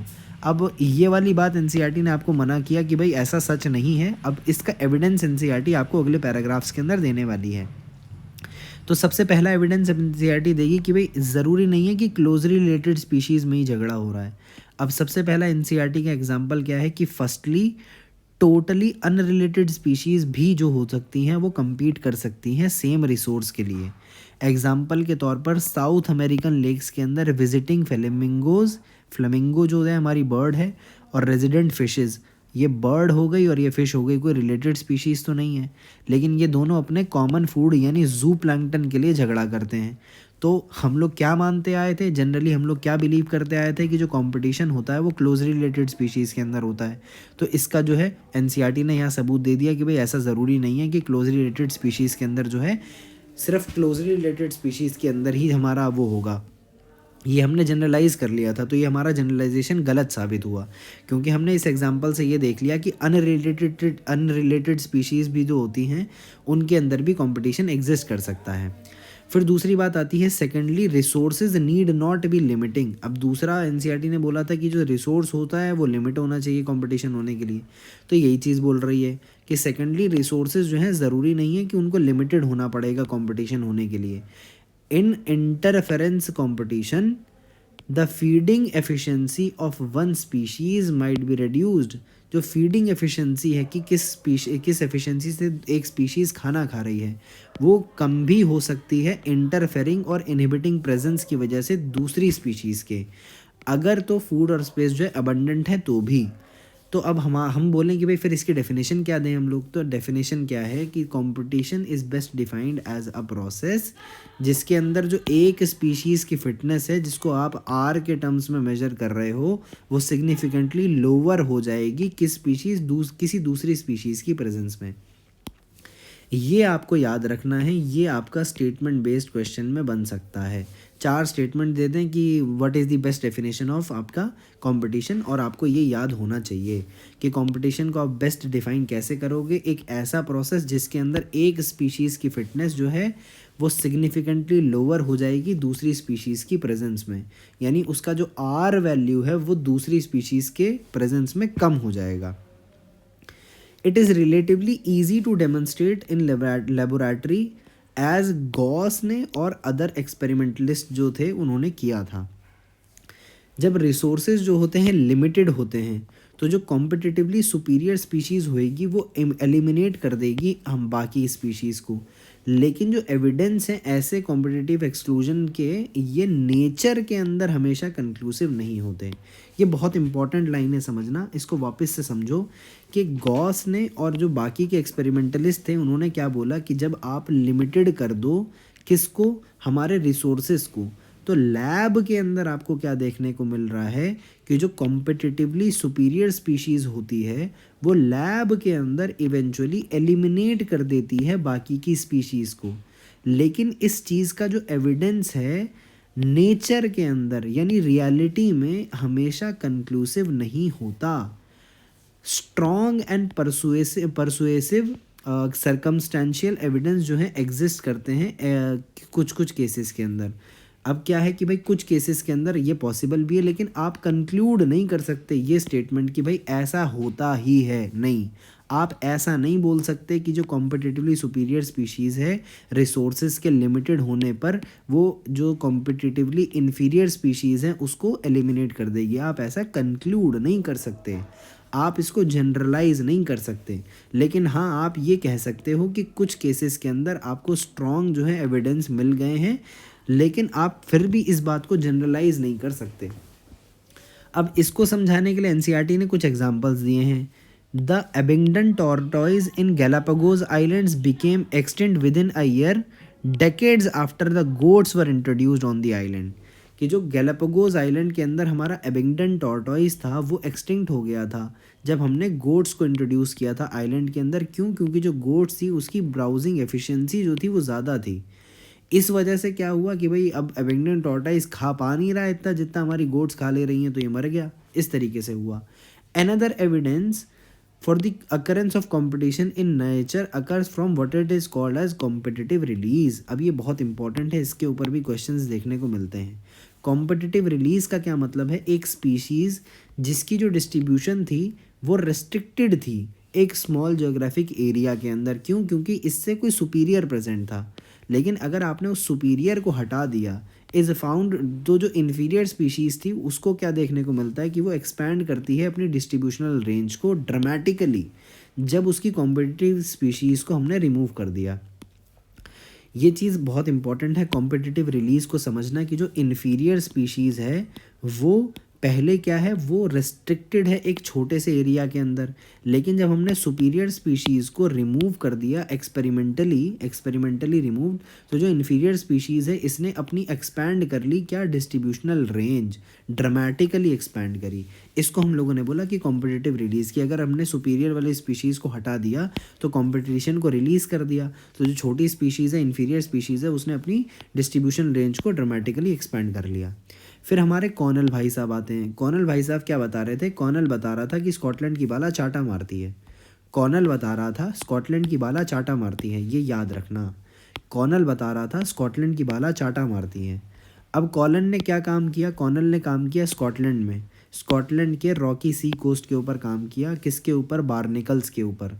बार्निकल्स में दो चीज़ें, एक सुपीरियर बार्निकल और एक इन्फीरियर बार्निकल, यानी डोमिनेंट वाला। डोमिनेंट वाला कौन? जो चाटा मार रहा है। तो कौन मार रहा है चाटा? चाटा तो बाला मार रही है। तो बेलानूस जो है हमारा वो डोमिनेट करता है और किसको मार देता है? ये चाथा मलूस को, ये चाटे को मार देता है। तो बाला ने चाटा को मार दिया। अब ये ये भी कह सकते हो चाथा मलूस या मनहूस भी कहते थे मेरे कुछ दोस्त इसको। ये भला मानुस था, इसने जो है चाथा मनहूस को जो है मार दिया, चाटा मनहूस को मार दिया। इस तरीके से कॉनल के जो एलिगेंट फील्ड एक्सपेरिमेंट्स थे कहाँ पर? रॉकी सी कोस्ट पे स्कॉटलैंड के। इन्होंने ये देखा कि जो सुपीरियर बार्निकल है बेलानूस या बेलानस, ये डोमिनेट करता है इंटरटाइडल एरिया को और एक्सक्लूड कर देता है छोटे वाले बार्निकल को, चाथामेलुस को या चाथामेलस को from that zone. In general जो हर्बीवोर होते हैं, herbivores and plants appear to be more adversely affected by competition than carnivores. ये हमारे कॉनल्स के एलिगेंट फील्ड एक्सपेरिमेंट्स थे। तो कॉनल क्या बता रहा था कि स्कॉटलैंड की बाला चाटा मारती है। और गॉस का हमारा एक्सपेरिमेंट आएगा अब। तो कॉनल का क्या है? एलिगेंट का फील्ड एक्सपेरिमेंट है। गॉस का क्या है? कॉम्पिटिटिव एक्सक्लूजन प्रिंसिपल है। अब गॉस भाई साहब क्या कहते हैं? गॉस ये कहते हैं कि जो दो क्लोजली रिलेटेड स्पीशीज़ होती हैं अगर वो compete करें सेम रिसोर्सेज के लिए, वो को एग्जिस्ट इनडेफिनेटली नहीं कर सकती और कंपटीशन के थ्रू जो इन्फीरियर स्पीशीज़ होगी वो एलिमिनेट हो जाएगी इवेंचुअली। अब एनसीईआरटी कह रही है ये गॉस की जो बात है ये सच हो सकती है कब? जब जो रिसोर्सेज हैं तब लिमिटिंग हो। अब ये चीज़ बहुत इंपॉर्टेंट है याद करना कि गॉस का कॉम्पिटिटिव एक्सक्लूजन प्रिंसिपल जो है वो ये कहता है कि कंपटीशन के थ्रू एक्सक्लूजन हो जाएगा, रिमूवल हो जाएगा इन्फीरियर स्पीशीज़ का। कंपटीशन के थ्रू इन्फीरियर स्पीशीज़ का एलिमिनेशन हो जाएगा और हमारी जो सुपीरियर स्पीशीज़ है वो उसको एलिमिनेट कर देगी। लेकिन ये वाली बात कब सच है? जब हमारे जो रिसोर्सेज होंगे वो लिमिटिंग होंगे। इस चीज़ को याद रखना। तो गॉस की बात हमेशा सच्ची नहीं है, लेकिन कब सच्ची है? जब लिमिटिंग होंगे हमारे रिसोर्सेज। अब गॉस के ऊपर जो है कई बार क्वेश्चन भी पूछा जा चुका है जैसे एक क्वेश्चन ये, the principle of competitive exclusion was given by, तो गॉस ने दिया था, आंसर हो गया बी। इस तरीके से गॉस ने दिया था कॉम्पिटिटिव एक्सक्लूजन का प्रिंसिपल। अब एनसीईआरटी क्या कह रही है, this may be true if the resources are limiting but not otherwise. वैसे सच नहीं है ये, लेकिन अगर रिसोर्सेज लिमिटिंग है तो आप मान सकते हो कि हाँ ये सच है। अब मोर रीसेंट स्टडीज़ जो हैं, जो ज़्यादा पढ़ी लिखी स्टडीज़ हैं, वो क्या करती हैं, ये सपोर्ट नहीं करते गॉस के जनरलाइजेशन को, कि आप जनरलाइज नहीं कर सकते किसी चीज़ को कंपटीशन के बारे में। While they do not rule out the occurrence of inter specific competition in nature. More recent studies जो हैं वो ये नहीं कहती कि इंटर स्पेसिफिक कॉम्पिटिशन होता ही नहीं है, लेकिन जो मोर रिसेंट स्टडीज़ हैं वो ये कहती हैं, दे पॉइंट आउट दैट जो स्पीशीज़ हैं जो कंपटीशन फेस कर रही हैं, वो ऐसे इवॉल्व कर लेंगी मैकेनिज़म्स, ऐसे मैकेनिज़म्स वो इवॉल्व कर लेंगी जिससे जो है को एग्जिस्टेंस, सबके साथ रहना, साथ का सबका साथ सबका विकास, ये हो पाए रादर देन एक्सक्लूजन। इस चीज़ को समझो। एनसीईआरटी ने आपको यहाँ क्या बताया कि गॉस क्या कह रहा है, गॉस भाई साहब ने ये बोल दिया कि कंपटीशन अगर जो हो रहा है उसके अंदर सुपीरियरली, जो सुपीरियर स्पीशीज़ है वो इन्फीरियर को जो है एलिमिनेट कर देगी। अब एनसीईआरटी कहती है ये वाली जो बातें हैं ये लिमिटिंग अगर रिसोर्सेज हैं तो सच है, लेकिन वैसे सच नहीं है। लेकिन ज़्यादा जो पढ़ी लिखी स्टडीज़ हैं, मोर रीसेंट स्टडीज़ जो हैं वो ऐसे सपोर्ट नहीं करती इन जनरलाइजेशंस को। अब जो रीसेंट स्टडीज़ हैं वो ये भी नहीं कहती कि इंटर स्पेसिफिक कॉम्पिटिशन जो है होता ही नहीं है, लेकिन जो इंटर स्पेसिफिक कॉम्पिटिशन है उसके बारे में हमारी जो मोर रीसेंट स्टडीज़ हैं वो ये कहती हैं कि जो स्पीशीज़ हमारी कंपटीशन फेस कर रही हैं ना, वो ऐसे मैकेनिज़म्स को इवॉल्व कर लेंगी जिससे जो है को एग्जिस्टेंस प्रमोट हो रैदर दैन एक्सक्लूजन, यानी सबका साथ सबका विकास। वन सच मैकेनिज़्म, अब ये जो को एग्जिस्टेंस, सबके साथ मिल के रहना है, इस चीज़ को करने के लिए कुछ ना कुछ मैकेनिज़म्स बनाने पड़ेंगे। उन मैकेनिज़म्स के अंदर सबसे पहला मैकेनिज़्म क्या है, वो आता है हमारा रिसोर्स पार्टीशनिंग का, कि आपके पास जो भी रिसोर्सेज हैं आप उसको पार्टीशन कर लो, बंटवारा कर लो। If two species compete for the same resource, वो अवॉइड कर सकती हैं किस तरीके से, चूज़ करके डिफरेंट टाइम, भाई या तो अलग टाइम पे आके खाना खाओ, कोई दोपहर को खा ले, कोई रात को खा ले, कोई सुबह को खा ले, फॉर फीडिंग या डिफरेंट फोरेजिंग पैटर्न, यानी खाना खाने का पैटर्न। तो ये हमें देखने को मिला, दो चीज़ें पता चल गई। अब ये जो को एग्जिस्टेंस है, इसके लिए अब तक पहला हमारा आंसर हुआ क्या, रिसोर्स पार्टीशनिंग कर लो, डिफरेंट फोरेजिंग टाइम रख लो। अब मैक आर्थर ने क्या देखा, मैक आर्थर ने 5 क्लोजली रिलेटेड स्पीशीज़ वॉबलर्स की देखी जो कि सेम पेड़ पे रह रहे थे, और इन्होंने कंपटीशन को अवॉइड किया और को एग्जिस्ट करने लगे, किस वजह से, बिहेवियरल डिफरेंसेस के अंदर, जो कि उनके खाने के यानी फोरेजिंग एक्टिविटी के अंदर था। तो अगर आपको कोएग्जिस्टेंस करना है, एक्सक्लूजन नहीं होने देना है, तो आप या तो रिसोर्स पार्टीशनिंग कर लो, या फिर आप जो है अलग अलग टाइम पे अपना फोरेजिंग पैटर्न कर लो, यानी फीडिंग अपना अलग अलग टाइम पे कर लो। अब इनके ऊपर जो है डिफरेंट टाइम वाला जो है, इसके ऊपर एनसीईआरटी ने आपको एग्जांपल दे दिया कि मैक आर्थर ने वार्बलर्स को देखा जिसकी 5 स्पीशीज़ जो है सेम पेड़ पे रहते हुए कंपटीशन को अवॉइड कर ले रही थी, कोएग्जिस्ट कर ले रही थी, किस वजह से, behavioural differences in their foraging patterns की वजह से। अब बात आती है क्या, रिसोर्स पार्टीशनिंग की। रिसोर्स पार्टीशनिंग के ऊपर बहुत अच्छा क्वेश्चन बन चुका है। अब इस चीज़ को देखो कि in spite of inter specific competition occurring in nature, ठीक है, which mechanism the competing species जो है इवॉल्व कर लेंगी ताकि उनका सर्वाइवल हो पाए। तो ऑब्वियसली रिसोर्स को पार्टीशन कर लो, यही एनसीईआरटी ने बोला। 2021 का क्वेश्चन है ये, तो आज का आंसर ए हो जाएगा।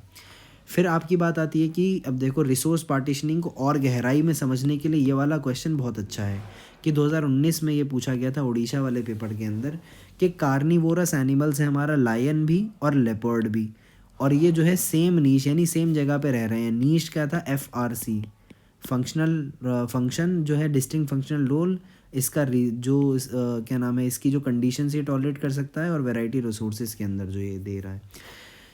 अब बात आती है क्या कि ये ऑक्यूपाई कर रहे हैं सेम नीश, लेकिन जो लायंस हैं वो बड़े जानवरों को खा रहे हैं, और लेपर्ड्स जो हैं वो छोटे जानवरों को खा रहे हैं। तो ये मैकेनिज़्म क्या है, तो भाई इन्होंने क्या, देखो, कार्निवोरस हमारा लायन भी है, कार्निवोरस लेपर्ड भी है, लेकिन इन्होंने क्या करा, बंटवारा कर लिया एक तरीके से कि बड़ों को तुम खा लो, छोटे को हम लोग खाएंगे। तो इन्होंने क्या किया, रिसोर्सेज को पार्टीशन कर लिया, यानी रिसोर्स पार्टीशनिंग शो करी।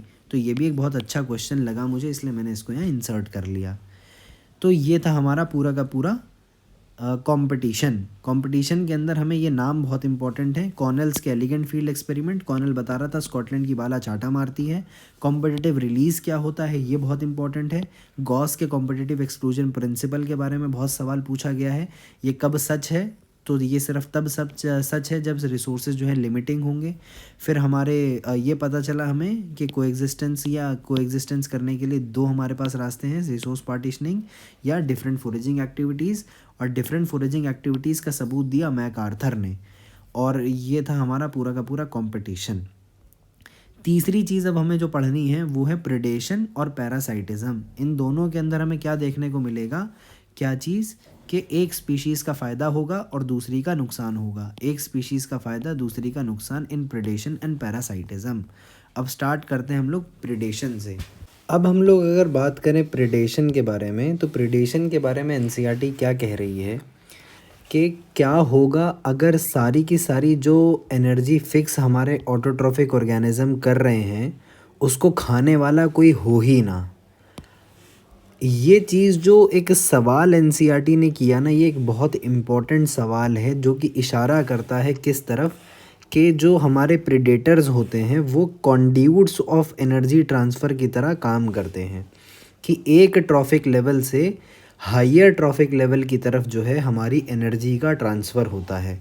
ये जो ट्रांसफ़र ऑफ एनर्जी है ये होता यूनी डायरेक्शनल है। ये आप इकोलॉजिकल जो आपका चैप्टर है इकोसिस्टम वाला, इकोलॉजी का, उसके अंदर पढ़ोगे कि पिरामिड ऑफ एनर्जी हमेशा अपराइट रहता है। तो ये जो ट्रांसफ़र ऑफ एनर्जी है ये हमारा यूनी डायरेक्शनल है। अब बात आती है क्या, कि जो एनर्जी फिक्स करी हमारे ऑटोट्रॉफिक ऑर्गेनिजम्स ने, उसको कंड्यूट किया यानी कंडक्ट कर लिया हायर ट्रॉफिक लेवल्स की तरफ, किसके थ्रू, प्रेडेटर के थ्रू। अब ये बात आई, you can think of predation को आप इस तरीके से सोच सकते हो कि नेचर का ये तरीका है जिससे ट्रांसफ़र हो पा रही है हमारी एनर्जी हायर ट्रॉफिक लेवल्स की तरफ। और ये वो एनर्जी है जो कि प्लांट्स ने फिक्स करी थी फोटोसिंथेसिस के थ्रू, किसके अंदर, फूड के अंदर। When we think of predator and prey, जब हम लोग प्रेडेटर और प्रे के बारे में सोचते हैं तो मोस्ट इम्पॉर्टेंटली टाइगर और डियर यानी हिरण ही हमारे दिमाग में आता है। लेकिन एनसीईआरटी आपकी सोच को थोड़ा फैलाने के लिए यहाँ पर एक सवाल पैदा करती है, क्या, कि क्या आप सोचो कि जब टाइगर और डियर, एक टाइगर जो है डियर को खा ले रहा है, तो डियर जब हमारे प्लांट को खाएगी तो डियर भी तो हमारा एक प्रेडेटर की तरह काम कर रही है। सिमिलरली एक स्पैरो यानी बर्ड जो है वो ईट कर रही है अगर किसी हमारे सीड को, तो ये भी किसी प्रेडेटर से कम नहीं है sparrow. Although animals eating plants यानी वो एनिमल जो प्लांट्स को खाते हैं उसको हम लोग सेपरेटली हर्बीवोर बोलते हैं, लेकिन इकोलॉजी के कॉन्टेक्स्ट के अंदर ये कोई प्रेडेटर से अलग नहीं हैं।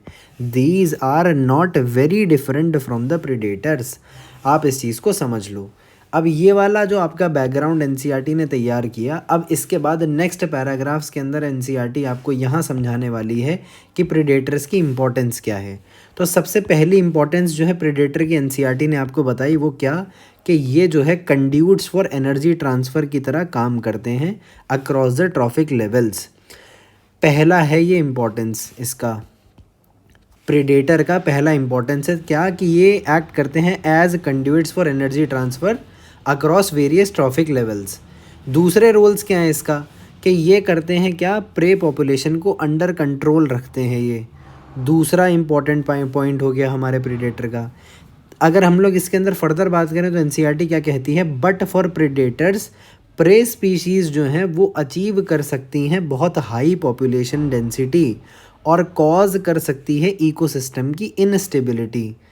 इस बात को समझाने के लिए एनसीईआरटी क्या कहती है कि व्हेन सर्टेन एग्जॉटिक स्पीशीज़ को इंट्रोड्यूस कर दें अगर किसी नए ज्योग्राफिकल एरिया के अंदर, तो वो इन्वेसिव हो जाती है और स्प्रेड करना शुरू कर जाती है बहुत तेज़ी से, क्योंकि जो इन्वेडेड लैंड है उसके अंदर कोई भी उसका नेचुरल प्रेडेटर नहीं है। ये जो एनसीईआरटी ने ये बात बोली, ये किसके सपोर्ट में बोली कि जो हमारा प्रेडेटर है वो प्रे की पॉपुलेशन को अंडर कंट्रोल रखता है। तो अगर हमने एग्जॉटिक स्पीशीज़ को किसी नए ज्योग्राफिकल एरिया के अंदर इंट्रोड्यूस किया है, तो क्योंकि उस इन्वेडेड लैंड के अंदर कोई उसका नेचुरल प्रेडेटर मौजूद नहीं है, तो उस नए ज्योग्राफिकल एरिया के अंदर हमारा जो भी हम लोगों ने ऑर्गेनिज्म या स्पीशीज़ को इंट्रोड्यूस किया होगा वो इन्वेसिव हो जाएगा और बहुत तेज़ी से अनकंट्रोल्ड तरीके से ग्रो करने लगेगा। इसका एक बहुत क्लासिकल एग्जाम्पल जो आपको याद रखना है क्या, कि प्रिकली पियर कैक्टस नाम का एक कैक्टस है, इसको ऑस्ट्रेलिया के अंदर इंट्रोड्यूस किया गया था अर्ली 1920s के अंदर, और इसने जो है तबाही हैवॉक मचा दिया, स्प्रेड कर करके इतनी जल्दी ये millions of hectare of range land के अंदर फैल गया कि बहुत प्रॉब्लम हुई। अब फिर भाई वही बात है कि भाई अगर हमें इस प्रिकली पियर कैक्टस का इलाज करना है तो इसकी नेचुरल हैबिटेट में जा कर के इसको कंट्रोल करने के लिए, इसको अगर हमें कंट्रोल में लाना है तो इसका नेचुरल प्रेडेटर पकड़ के ले आते हैं। तो एक कैक्टस पे फीड करने वाला प्रेडेटर था हमारा, और वो ऑर्गेनिज्म क्या था, मॉथ। एक मॉथ था, उसको पकड़ करके हम लोग लेकर आए उसके नेचुरल हैबिटेट से, और वो फिर ऑस्ट्रेलिया के अंदर इंट्रोड्यूस किया गया, तब जाके हमारा ये जो प्रिकली पियर कैक्टस है ये काबू में आया। तो इस वाले पूरे की पूरी कहानी से हमें क्या समझ में आया कि जो हमारा प्रेडेटर होता है वो क्या करता है, the predator keeps pray population under control, और उसकी सपोर्ट में हमें ये सारी कहानी हमें सुनने को मिली। फिर एनसीईआरटी आगे कहती है कि जो बायोलॉजिकल कंट्रोल मेथड्स हैं जिसको हम लोग अडॉप्ट करते हैं एग्रीकल्चर के अंदर पेस्ट कंट्रोल के लिए, वो किसके बेसिस पे होते हैं, एबिलिटी ऑफ द प्रेडेटर के बेसिस पे होते हैं कि जो प्रेडेटर होता है हमारा वो रेगुलेट कर लेता है प्रे की पॉपुलेशन को। तो अब ये जो हमारा सेकंड पॉइंट है ना, ये इसी की ही सपोर्ट में एक और बात बोली एनसीईआरटी ने कि बायोलॉजिकल जो कंट्रोल मेथड्स हम लोग एग्रीकल्चर पेस्ट कंट्रोल के अंदर यूज़ करते हैं वो भी इसी एबिलिटी पे है कि जो प्रेडेटर होता है हमारा वो प्रे की पॉपुलेशन को रेगुलेट कर लेता है। फिर तीसरी हमारी खासियत आ रही है प्रेडेटर की, predators also help in maintaining species diversity in a community by reducing the intensity of competition among the competing prey species. अब ये तीसरा हमारा खासियत बताई, इम्पोर्टेंस बताई प्रेडेटर के बारे में, कि जो प्रेडेटर होता है वो मेंटेन करता है किस चीज़ को, स्पीशीज़ की डाइवर्सिटी को एक कम्युनिटी के अंदर। किस तरीके से, इसका रीज़न, अगर ये असर्शन है तो इसका रीज़न क्या होगा कि प्रेडेटर रिड्यूस कर देता है intensity of competition among the competing prey species. तो यहाँ पर भी एक असर्शन रीज़न बन सकता है। सिमिलरली असर्शन रीज़न एक यहाँ भी बन सकता है कि जो हमारा प्रे होता है वो प्रे की पॉपुलेशन को अंडर कंट्रोल रखता है, और उसके दो रीज़न यहाँ पर हमें समझा के एनसीईआरटी ने दिखाए। फिर हम लोग फर्दर मूव करें तो अब ये जो तीसरी बात एनसीईआरटी ने बोली कि जो प्रेडेटर है ये मेंटेन करता है स्पीशीज़ की डाइवर्सिटी को एक कम्युनिटी के अंदर, वहाँ पर उन कम्युनिटीज़ के बीच में आपस में होने वाला जो कंपटीशन है उसको डिक्रीज़ करके। इसको समझाने के लिए अब ये एनसीईआरटी ने हमें यूज़ किया एग्जांपल कि रॉकी इंटरटाइडल जो एरिया है हमारा, रॉकी इंटरटाइडल एरिया है कहाँ पर, अमेरिकन पैसिफिक कोस्ट पे। यहाँ पर हमारी एक स्टारफिश है पाइसेस्टर जिसका नाम है, एक स्टारफिश है हमारी पाइसेस्टर जिसका नाम है, और ये क्या है, एक इम्पॉर्टेंट प्रेडेटर की तरह हमारी ये स्टारफिश काम करती है। ये जो हमारी स्टारफिश है Pisaster, it is an important predator. और ये प्रेडेटर किसके लिए है, एक एक्सपेरिमेंट के अंदर जब हमने क्या किया, सारी की सारी स्टारफिश को रिमूव कर दिया उस एनक्लोज्ड इंटरटाइडल एरिया में से, तो मोर देन 10 स्पीशीज़ जो इनवर्टिब्रेट्स की थी वो एक्सटिंक्ट हो गई विद इन अ ईयर, क्योंकि उन इनवर्टिब्रेट स्पीशीज़ ने आपस में इंटर स्पेसिफिक कॉम्पिटिशन को फेस किया। अब यही चीज़ हमें यहाँ पता चली कि जो प्रेडेटर है हमारा वो हेल्प कर रहा है मेंटेन करने में स्पीशीज़ डाइवर्सिटी को एक कम्युनिटी के अंदर, किस तरीके से, by decreasing the intensity of the competition जो कि कंपीटिंग प्रे स्पीशीज़ के अंदर प्रेजेंट है। इसका एग्जांपल ये हो गया कि हमारी स्टारफिश पाइसेस्टर को जब हम लोगों ने इंटरटाइडल एरिया में से हटा दिया तो 10 से ज़्यादा इन्वर्टिब्रेट की स्पीशीज़ जो है इंटर स्पेसिफिक कॉम्पिटिशन की वजह से गायब हो गई, एक्सटिंक्ट हो गई 1 साल के अंदर अंदर। ये हमारे को 3 खासियतें बता दी अब तक एनसीईआरटी ने हमारे प्रेडेटर के फ़ायदों के बारे में, इंपॉर्टेंस ऑफ प्रेडेटर बताया। फिर अब एग्जांपल्स आ रहे हैं हमारे कि अगर मान लो कि भाई आप ये कह रहे हो कि जो प्रेडेटर है हमारा वो प्रे की पॉपुलेशन को भी कंट्रोल में रखा हुआ है, और हमारा जो प्रेडेटर है उसने जो है स्पीशीज़ की डाइवर्सिटी को भी मेंटेन कर रखा है प्रे की। अब हम लोग ये बोल देते हैं कि ये बहुत इंटरेस्टिंग चीज़ है कि अगर हमारा प्रेडेटर है वो बहुत ज़्यादा ही एफिशिएंटली काम कर रहा है और अपनी प्रे को बहुत ज़्यादा ओवर एक्सप्लॉइट कर ले, यानी ज़रूरत से ज़्यादा खाने लगे, तो प्रे क्या होगी भाई, अगर बहुत ज़्यादा प्रे को मार दिया इसने, तो प्रेडेटर ने जब प्रे को बहुत ज़्यादा मार दिया तो प्रे जो है एक्सटिंक्ट हो जाएगी। और जब प्रे जो है वो एक्सटिंक्ट हो गई तो प्रेडेटर खाएगा किसको? तो predator will also become extinct, क्योंकि उसको खाने की कमी हो जाएगी, लैक ऑफ फूड की वजह से प्रेडेटर खुद भी मरेगा। This is the reason why predators in nature are prudent. बहुत सेंसिबल होता है प्रेडेटर का मौजूद होना नेचर के अंदर। ये बहुत इंपॉर्टेंट शब्द है, एनसीईआरटी ने खुद इसको जो है डबल ये इन्वर्टेड कॉमास के अंदर आपको शो कर रखा है। अब ये वाली जो चीज़ है ना कि ये भी एजर्शन रीज़न का रास्ता खोल देती है कि this is the reason Y nature के अंदर जो हमारा प्रेडेटर होता है वो प्रूडेंट होता है। ये हमारा एजर्शन बन सकता है और ये स्टेटमेंट उसका रीज़न बन सकती है कि भाई अगर प्रेडेटर जो है टू एफिशिएंट होगा तो अपनी प्रे को ओवर एक्सप्लॉइट करने के चक्कर में वो खुद भी मर जाएगा लैक ऑफ फूड से। प्रे स्पीशीज़ जो है हमारी, उन्होंने क्या इवॉल्व किया है, अलग अलग तरीके के डिफेंसेस को इसने इवॉल्व किया है ताकि लेस कर पाए, ये डिक्रीज़ कर पाए प्रेडेशन का इम्पैक्ट। अब इस चीज़ के एग्जांपल्स क्या आते हैं कि किस तरीके से प्रे बचना चाह रहा है, प्रे कैसे बचे, ये एग्जाम्पल्स अब हम लोग आगे पढ़ने वाले हैं। अब तक हमने क्या क्या पढ़ा है इस पैराग्राफ के अंदर, प्रेडेशन के अंदर। सबसे पहले हमने प्रेडेशन का मतलब समझा है कि सिर्फ टाइगर और डियर के एग्जांपल में टाइगर नहीं है। अगर कोई स्पैरो किसी सीड को खा रही है या फिर डियर हमारे प्लांट को खा रहा है तो ये दोनों चीज़ें भी हमारे प्रेडेटर ही हैं। फिर हमने जो है इंपॉर्टेंस ऑफ प्रेडेटर में हमने 1, 2 और 3 चीज़ें पढ़ी। क्या क्या? कि भाई कंड्यूट्स ऑफ एनर्जी की तरह कर रहे हैं, प्रे की पॉपुलेशन को कंट्रोल में रखा हुआ है, और तीसरा जो है ये स्पीशीज़ डाइवर्सिटी जो है कम्युनिटी के अंदर मेंटेन करवा ले रहा है। फिर इसको एक्सप्लेन करने वाले हमने एग्जांपल्स भी देख लिए। फिर बात आती है क्या कि हमने जो है ये चीज़ समझी कि एक एजर्शन रीज़न, चौथी इंपॉर्टेंट बात थी हमारी ये कि नेचर के अंदर जो प्रेडेटर्स होते हैं प्रूडेंट क्यों हैं, उसका रीज़न हमें मिला और हमें ये बात करी कि ये एजर्शन रीज़न का रास्ता खोल रहा है। फिर हम लोग अब बात करने वाले हैं कि प्रे अपने प्रेडेटर से कैसे बचेगा ताकि वो इम्पैक्ट ऑफ प्रेडेशन को लेसन कर पाए, यानी डिक्रीज़ कर पाए। इसके एग्जांपल्स हम लोग पढ़ने वाले हैं। कुछ स्पीशीज़ हैं हमारे इंसेक्ट की और फ्रॉग की जो कि क्रिप्टिकली कलर्ड होते हैं, यानी कैमोफ्लाज करते हैं ताकि उनको डिटेक्ट ना किया जा सके ईजिली बाय द प्रेडेटर। तो पहला हमारा मैकेनिज़्म क्या हो गया, कैमोफ्लेज का, यानी क्रिप्टिकली कलर्ड हो जाना। और ये किस में देखने को मिल रहा है, इंसेक्ट्स और फ्रॉग्स के अंदर।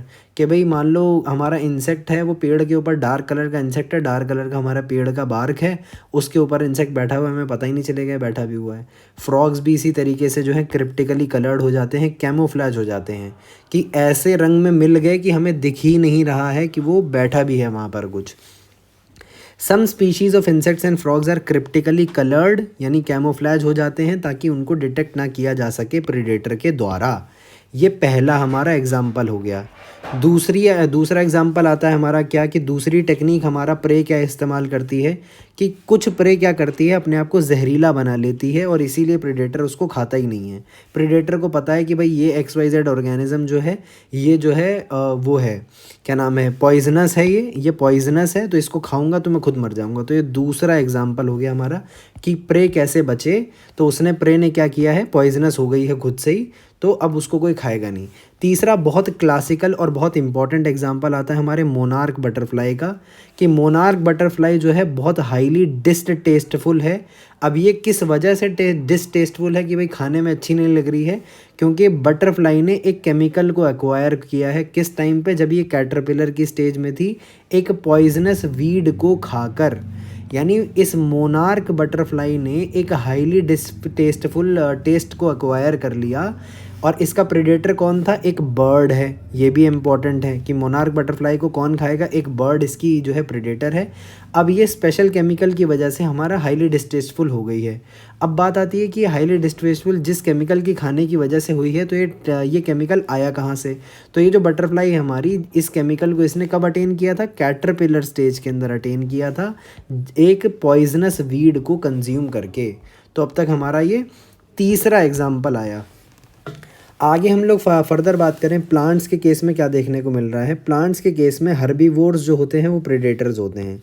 यही चीज़ हम लोग पहले बोल चुके हैं कि भाई अगर डियर किसी पेड़ को खा ले रहा है तो डियर भी किसी प्रेडेटर से कम नहीं है। वही चीज़ बात आई कि फॉर प्लांट्स हर्बीवोर जो होते हैं वो प्रेडेटर्स होते हैं। Nearly 25% of all known insects are known to be phytophagous. Phytophagous plant के सैप को खाने वाले या प्लांट को खाने वाले इंसेक्ट्स को क्या बोलते हैं? फाइटोफेगस बोलते हैं। मेरी नज़र में ये भी एक क्वेश्चन बन सकता है कि व्हाट इंसेक्ट्स आर फाइटोफेगस।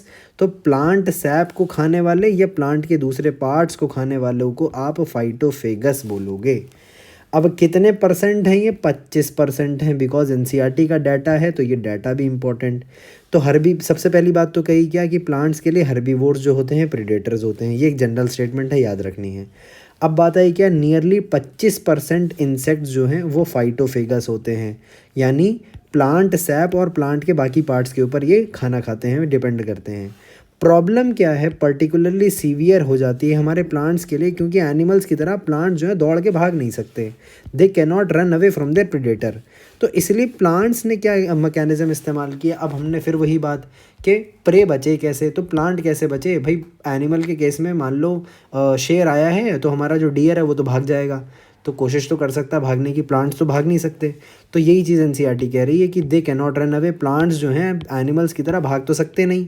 अब करे क्या, plants therefore have evolved an astonishing variety of morphological and chemical defences against herbivores. Morphology के हिसाब से भी और केमिकल हम अपना जो चेंजेस किए हैं उसने उसके हिसाब से भी। तो मॉर्फोलॉजी के अंदर भी इसने अपने अंदर तब्दीलियां लाई हैं और केमिकल डिफेंसेस भी इसने जनरेट किए हैं ताकि हर्बीवोर इसको खाए ना। अब मॉर्फोलॉजी के हिसाब से देखें तो थॉर्न्स यानी कांटे जो हमारे को देखने को मिलते हैं, जैसे अकेसिया हो गया या कैक्टस है, इसके अंदर मोस्ट कॉमन मॉर्फोलॉजिकल मीन्स हमारा जो मिलता है वो थॉर्न यानी कांटे होते हैं। रोज़ के अंदर भी कांटे हैं, कैक्टस के अंदर कांटे, अकेसिया के अंदर, ऑस्ट्रेलियन अकेसिया के अंदर भी कांटे हैं। अब इनको किस तरीके से देखो आप कि ये डिफेंस के फॉर्मेट में है। अब मॉर्फोलॉजी से आप इसको कनेक्ट कर सकते हो, किसी प्लांट में जो थॉर्न है वो स्टेम की मॉडिफिकेशन है, किसी में लीफ की मॉडिफिकेशन है, वगैरह वगैरह। अब हम लोग बात कर रहे हैं बहरहाल इसमें क्या कि हमारा प्लांट है उसने किसी भी तरीके से मॉर्फोलॉजिकल अडेप्टेशन शो करी है डिफेंस के तौर पर। क्या कि कैक्टस के अंदर या हमारे अकेसिया के अंदर या रोज़ के अंदर क्या देखने को मिला, हमें थॉर्न्स देखने को मिल गए। अब केमिकल डिफेंस की बात करें तो कई प्लांट्स ऐसे हैं जो कि प्रोड्यूस करते हैं और स्टोर करते हैं हमारे केमिकल्स को, ताकि क्या हो पाए, हर्बीवोर बीमार हो जाए जब उस प्लांट को वो खाएगा। इस वजह से इनहिबिट हो जाएगी फीडिंग और डाइजेशन, और डिस्टर्ब कर देगा उसकी रिप्रोडक्शन को, यानी अपनी वो प्रोजेनी को कंटिन्यू ना कर पाए, और इवन किल इट। और प्लांट इतना भी हार्मफुल हो सकता है कि हमारा हर्बीवोर मर ही जाए। ये किस तरीके का डिफेंस है, ये केमिकल डिफेंस का हमारा एग्जाम्पल हमें एनसीईआरटी ने दिया। अब इसके लिए एक क्लासिकल एग्जाम्पल इसका देखो, हमारा एक वीड है जिसका नाम है कैलोट्रोपिस। ये जो कैलोट्रोपिस हमारा जो वीड है ना, ये अबैंडन्ड फील्ड्स के अंदर हमें देखने को मिलता है। अब ये जो प्लांट है ये प्रोड्यूस करता है हाईली पॉइजनस कार्डियक ग्लाइकोसाइड्स। ये नहीं भूलने का, हाईली पॉइजनस कार्डियक ग्लाइकोसाइड्स हमारा कैलोट्रोपिस प्रोड्यूस करता है। और इसीलिए आप देखोगे कभी भी कोई कैटल या कोई बकरी कभी भी इस प्लांट को नहीं खाती। फिर एक जनरल स्टेटमेंट एनसीईआरटी हमें देती है क्या कि a wide variety of chemical substances जो हम एक्सट्रैक्ट करते हैं प्लांट में से कमर्शियल स्केल पर, जैसे निकोटीन हो गया या कैफीन हो गया, क्विनाइन है, स्ट्राइकनीन है, ओपियम वगैरह हम लोग यूज़ कर रहे हैं, ये प्रोड्यूस कर रहा है प्लांट किस वजह से, ताकि वो डिफेंस कर सके अपने आप का against the grazers and browsers. जो उसको खाने आ रहा है उससे अपने बचाव के लिए वो इस तरीके के केमिकल्स की प्रोडक्शन कर रहा है। और हम लोग बिकॉज हम लोग एक्स्ट्रा स्मार्ट ह्यूमंस हैं, हम लोग इनका कमर्शियल प्रोडक्शन की तरह इस्तेमाल में ले लेते हैं। This was all about predation. इसके अंदर ये जो एग्जाम्पल्स एनसीईआरटी ने हमें यहाँ दिए हैं, प्रे कैसे बचे प्रेडेटर से, उसके एग्जाम्पल्स बहुत इंपॉर्टेंट हैं। तो पहला तो हमें ये मिला इंसेक्ट और फ्रॉग के केस का, फिर हमें पता चला कि कैमोफ्लाजे वाला पहला एग्जाम्पल हो गया, पॉइजनस हो जाना दूसरा एग्जाम्पल हो गया, तीसरा बहुत क्लासिकल और बहुत इंटरेस्टिंग एग्जाम्पल मोनार्क बटरफ्लाई का मिला। चौथा हमें देखने को मिल रहा है प्लांट्स के केस में। प्लांट्स के केस में कौन होता है, हर्बीवोर प्रेडेटर होता है। तो प्लांट किस तरीके से बच सकता है, या तो मॉर्फोलॉजिकल कोई अडेप्टेशन कर ले जैसे हमारा थॉर्न, और दूसरा तरीका इसके पास क्या है, केमिकल डिफेंस अपने अंदर उगा ले। जिस तरीके का एग्जांपल हमें किस में देखने को मिल रहा है कि भाई ये इस तरीके के केमिकल्स जो हैं प्लांट्स अपने अंदर लेते हैं। तो मॉर्फोलॉजिकल के अंदर एग्जांपल एनसीईआरटी ने यहाँ क्या क्या दिए हैं, अकेसिया और कैक्टस, एक मैं रोज़ आपको बता चुका। और केमिकल डिफेंस के अंदर एक बहुत क्लासिकल एग्जाम्पल हमारे वीड जो है कैलोट्रोपिस का एग्जाम्पल एनसीईआरटी ने लिया। अब यहाँ पर बात आती है क्या, ये क्वेश्चन है एक PYQ का कि मैच करो कॉलम 1 और 2 को। तो अब हर्बीवोर खाता है प्लांट को, तो हर्बीवोर प्लांट के लिए क्या है, प्लांट के लिए ये है प्रेडेटर। तो ए का हमारा हो गया 3, ए का 3 सिर्फ इस ऑप्शन में, यानी ऑप्शन बी इज़ करेक्ट। फिर दूसरा और देख लें हम लोग, शीप और कैटल। शीप और कैटल, शीप भी घास खाती है, कैटल भी घास खाता है, तो दोनों सेम चीज़ों के लिए compete करेंगे। तो सी जो है हमारा कंपटीशन हो जाएगा, सी का हो जाएगा 4, सी का 4। बहरहाल ये वाला ऑप्शन करेक्ट है। ऑर्किड जो है ट्री के ऊपर ग्रो कर रहा है, तो एक कमेंसालिज्म का एग्जाम्पल है, एपीफाइट की तरह करता है।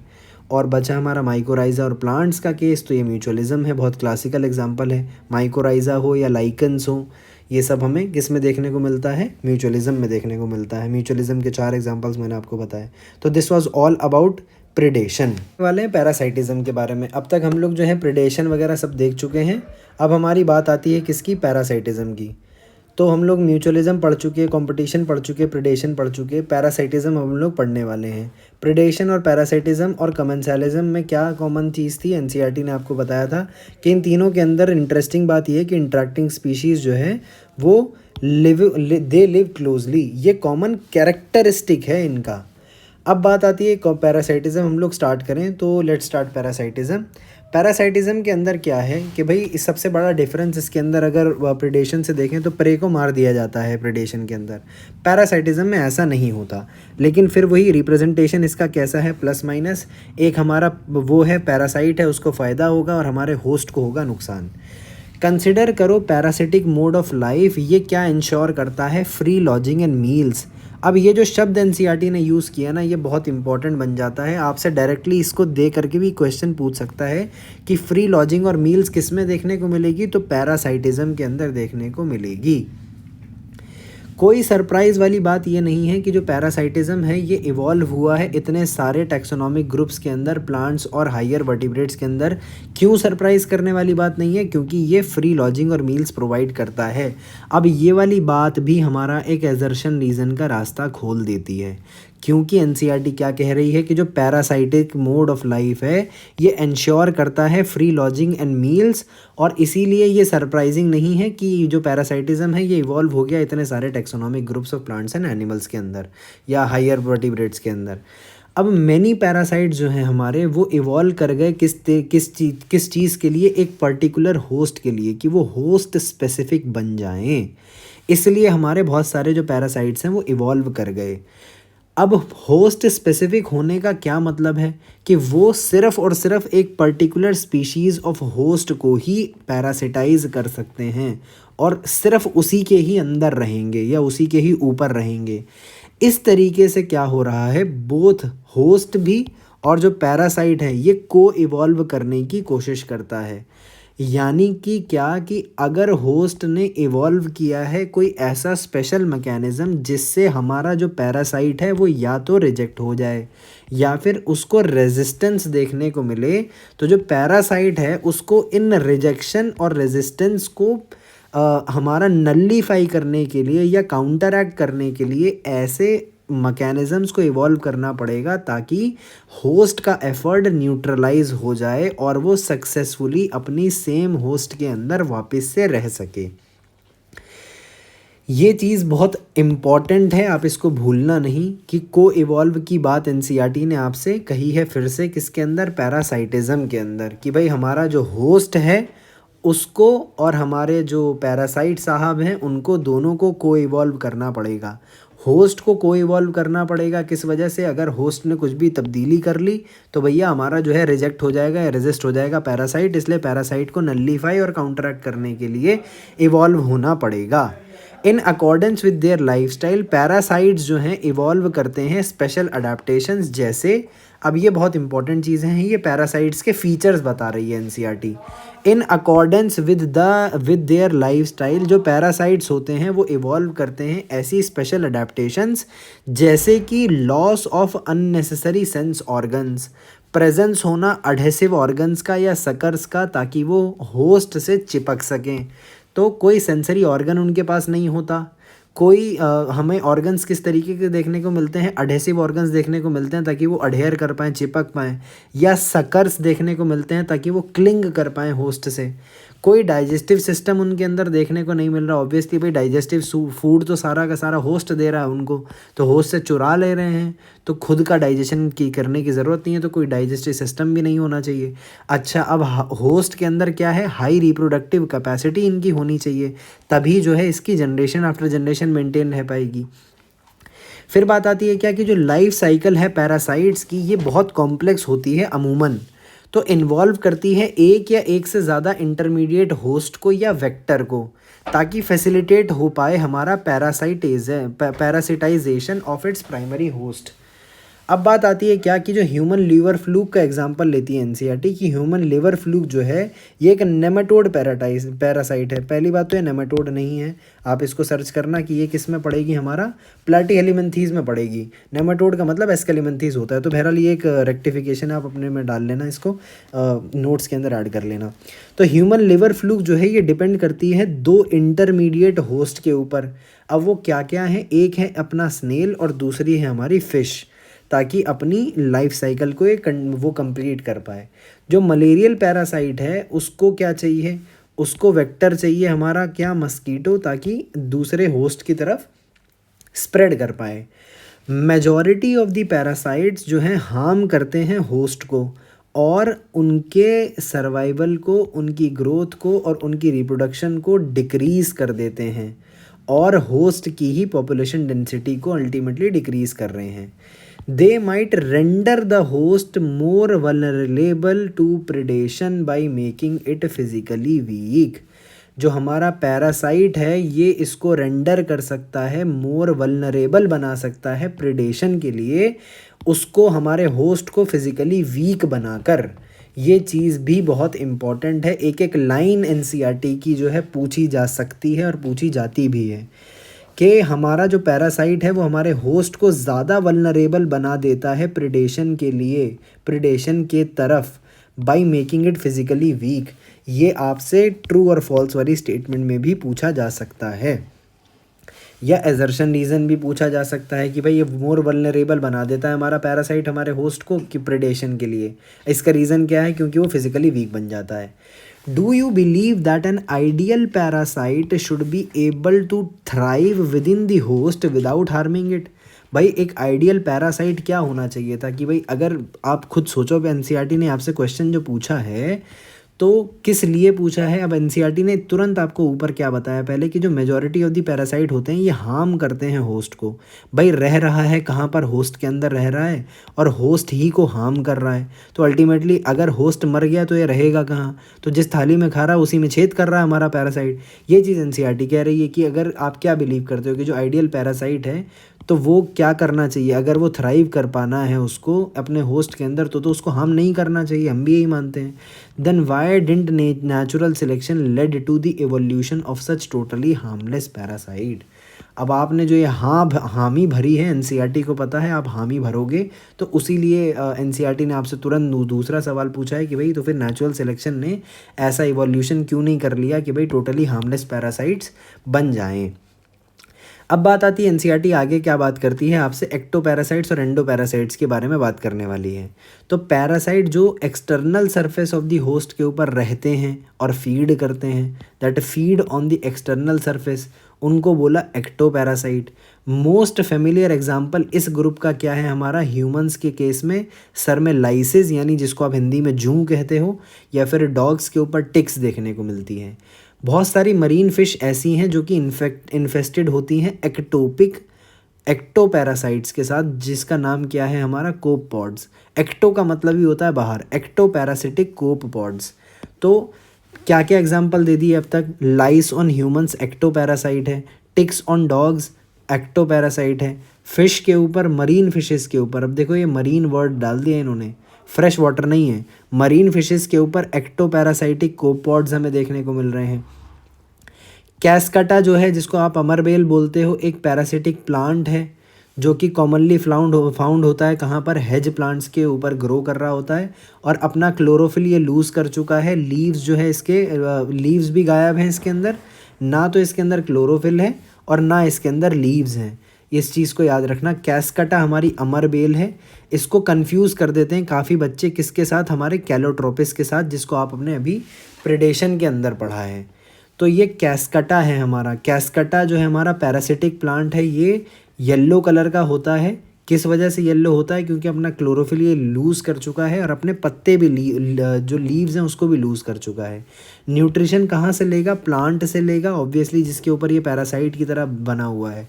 फिर एक बहुत इंपॉर्टेंट हमारे पास लाइन एनसीईआरटी हमें दे रही है कि जो फीमेल मॉस्किटो है जो आपका खून पी करके जाती है, उसको आप पैरासाइट नहीं मानते, not considered a parasite although it needs our blood for reproduction. आप इस चीज़ को ध्यान रखो कि जो फीमेल मॉस्किटो है खून वही पी करके जाती है, क्योंकि उसको क्या चाहिए, रिप्रोडक्शन के लिए आपका ह्यूमन का एक प्रोटीन चाहिए। तो बात आती है क्या फीमेल मॉस्किटो ही हमारा पैरासाइट कंसिडर नहीं हो रही, ऑल्दो हमारा खून पीती है ये। अब बात आती है एक्टोपैरासाइट्स में, लाइस कहाँ पर रह रही है, ह्यूमन के ऊपर रह रही है, मच्छर हमारे ऊपर नहीं रह रहा। कैस्कटा के अंदर, कैस्कटा जो अमरबेल है वो होस्ट प्लांट के ऊपर रह रही है, टिक्स जो हैं वो डॉग्स के ऊपर रह रही हैं। इस तरीके से आप समझ सकते हो। इन कंट्रास्ट अब पैरासाइट अगर बॉडी के अंदर रहेगा हमारे होस्ट की, तो उसको क्या बोलेंगे कि वो एंडो पैरासाइट है।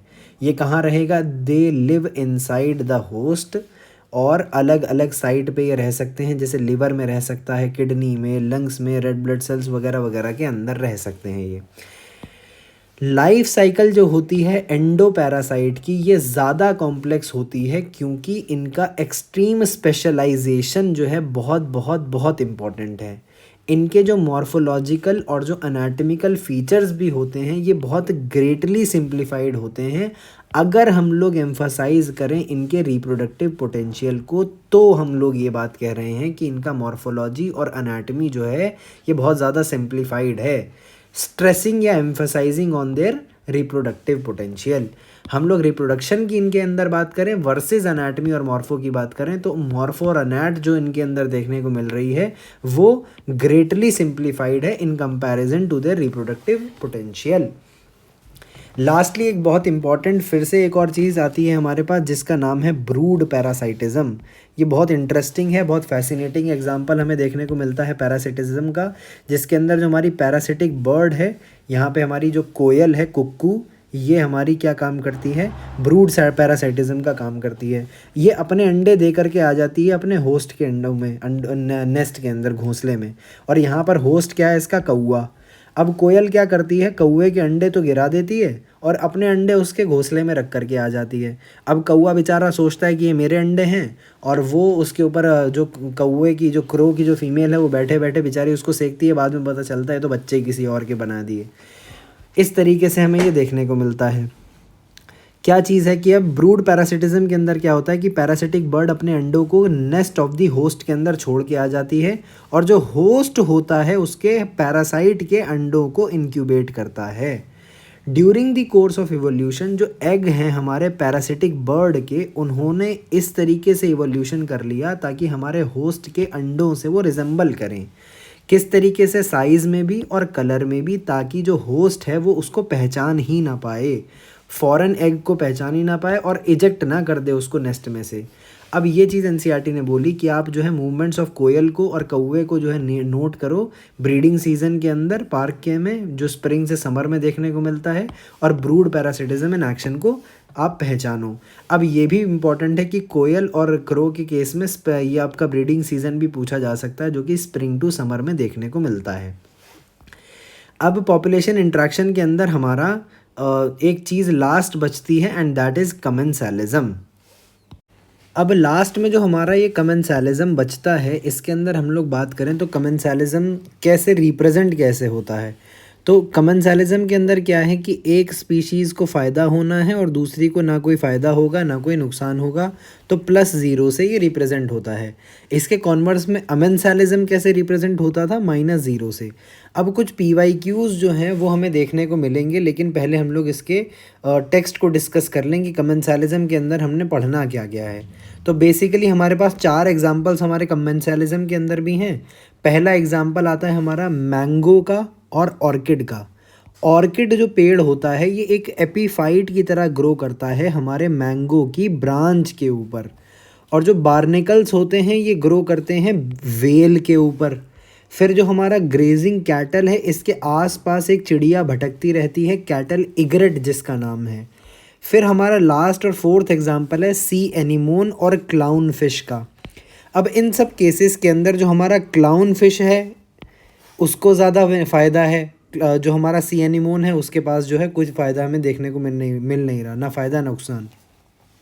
यहाँ पर कैटल ईग्रेट का फ़ायदा हो रहा है, इधर जो है ऑर्किड का फ़ायदा है, और इधर जो बार्निकल हैं उनका फ़ायदा है, और बाकी के जो इनके साथी लोग हैं इनका ना कोई फ़ायदा हो रहा है ना कोई नुकसान है। अब बात आती है इनके केस में देखने को क्या मिलता है। तो कमेंसालिज्म जैसे हम लोग पहले ही बात कर चुके, इंट्रैक्शन है जिसके अंदर एक स्पीशीज़ का फ़ायदा होगा, दूसरे को ना कोई नुकसान होना है ना कोई फ़ायदा होना है। अब मैंगो की ब्रांच के ऊपर अगर ऑर्किड जो है एक एपीफाइट की तरह ग्रो कर रहा है, तो मैंगो को हम लोग क्या बोलेंगे कि मैंगो है हमारा फोरोफाइट, और जो ऑर्किड है वो है हमारा एपीफाइट। अब इस चीज़ को समझो कि जो ऑर्किड है ना वो फोटोसिंथेसिस सब कुछ अपना खुद का करेगा। मैंगो के ऊपर पैरासाइट नहीं है, वो किसी भी तरीके का कोई नुकसान मैंगो को नहीं पहुंचा रहा। इसीलिए हमने ये वर्ड यूज़ किया कि ये एपीफाइट है। सिर्फ जगह कौन सी चुनी है इसने, मैंगो की ब्रांच की। अब बात आई क्या कि जो बार्निकल है हमारा, ये बैक ऑफ द वेल के ऊपर चिपके रहते हैं। आप अगर यूट्यूब वगैरह पे कहीं पे भी वीडियो वगैरह देखोगे वेल का, तो गोला गोला से ऐसे चिपका रहता है बहुत सारा, वो बार्निकल्स ही होते हैं। अब जो बार्निकल जो चिपका हुआ है वेल के ऊपर, तो भैया बार्निकल को तो कोई फ़ायदा नहीं हो रहा, ओह सॉरी वेल को तो कोई फ़ायदा नहीं हो रहा, बार्निकल का फ़ायदा हो रहा है कि भाई उसका खाना वाना बच रहा है वो ले जा रहा है, ट्रैवलिंग वगैरह सब कुछ वेल करवा रही है इस तरीके से। तो इस केस में ऑर्किड का और इस केस में बार्निकल का फ़ायदा हमें देखने को मिल रहा है। ना तो मैंगो ट्री का कोई फ़ायदा नुकसान है, ना ही हमारी वेल का कोई फ़ायदा नुकसान है। तीसरा एग्जाम्पल आता है कैटल इग्रेट का और ग्रेजिंग कैटल का। अब जब कैटल है, गाय भैंस हैं भाई, घास खा रही हैं, तो क्या हो रहा है कि भाई ये लोग थोड़ा बहुत चलेंगी फार्म रूरल एरियाज़ के अंदर। ये क्लासिक एग्जाम्पल है हमारे इसका कमेंसालिज्म का। तो क्या हो रहा है कि जो कैटल इग्रेट होती है ये हमेशा इसके आसपास फोरेज का मतलब खाना खाना, तो कैटल के आसपास ही खाना खाएगी। कैसे कि जो कैटल जब ग्रेस कर रही होगी तो जब ये चलेगी तो घास के अंदर से जो कीड़े वगैरह इंसेक्ट वगैरह होंगे वेजिटेशन के अंदर से, वो स्थिर होने की वजह से फ्लश आउट कर देंगे, उड़ उड़ के उछल उछल के इंसेक्ट्स या वो हो गए हमारे ग्रासहोपर्स वगैरह उछल उछल के बाहर आ जाएंगे।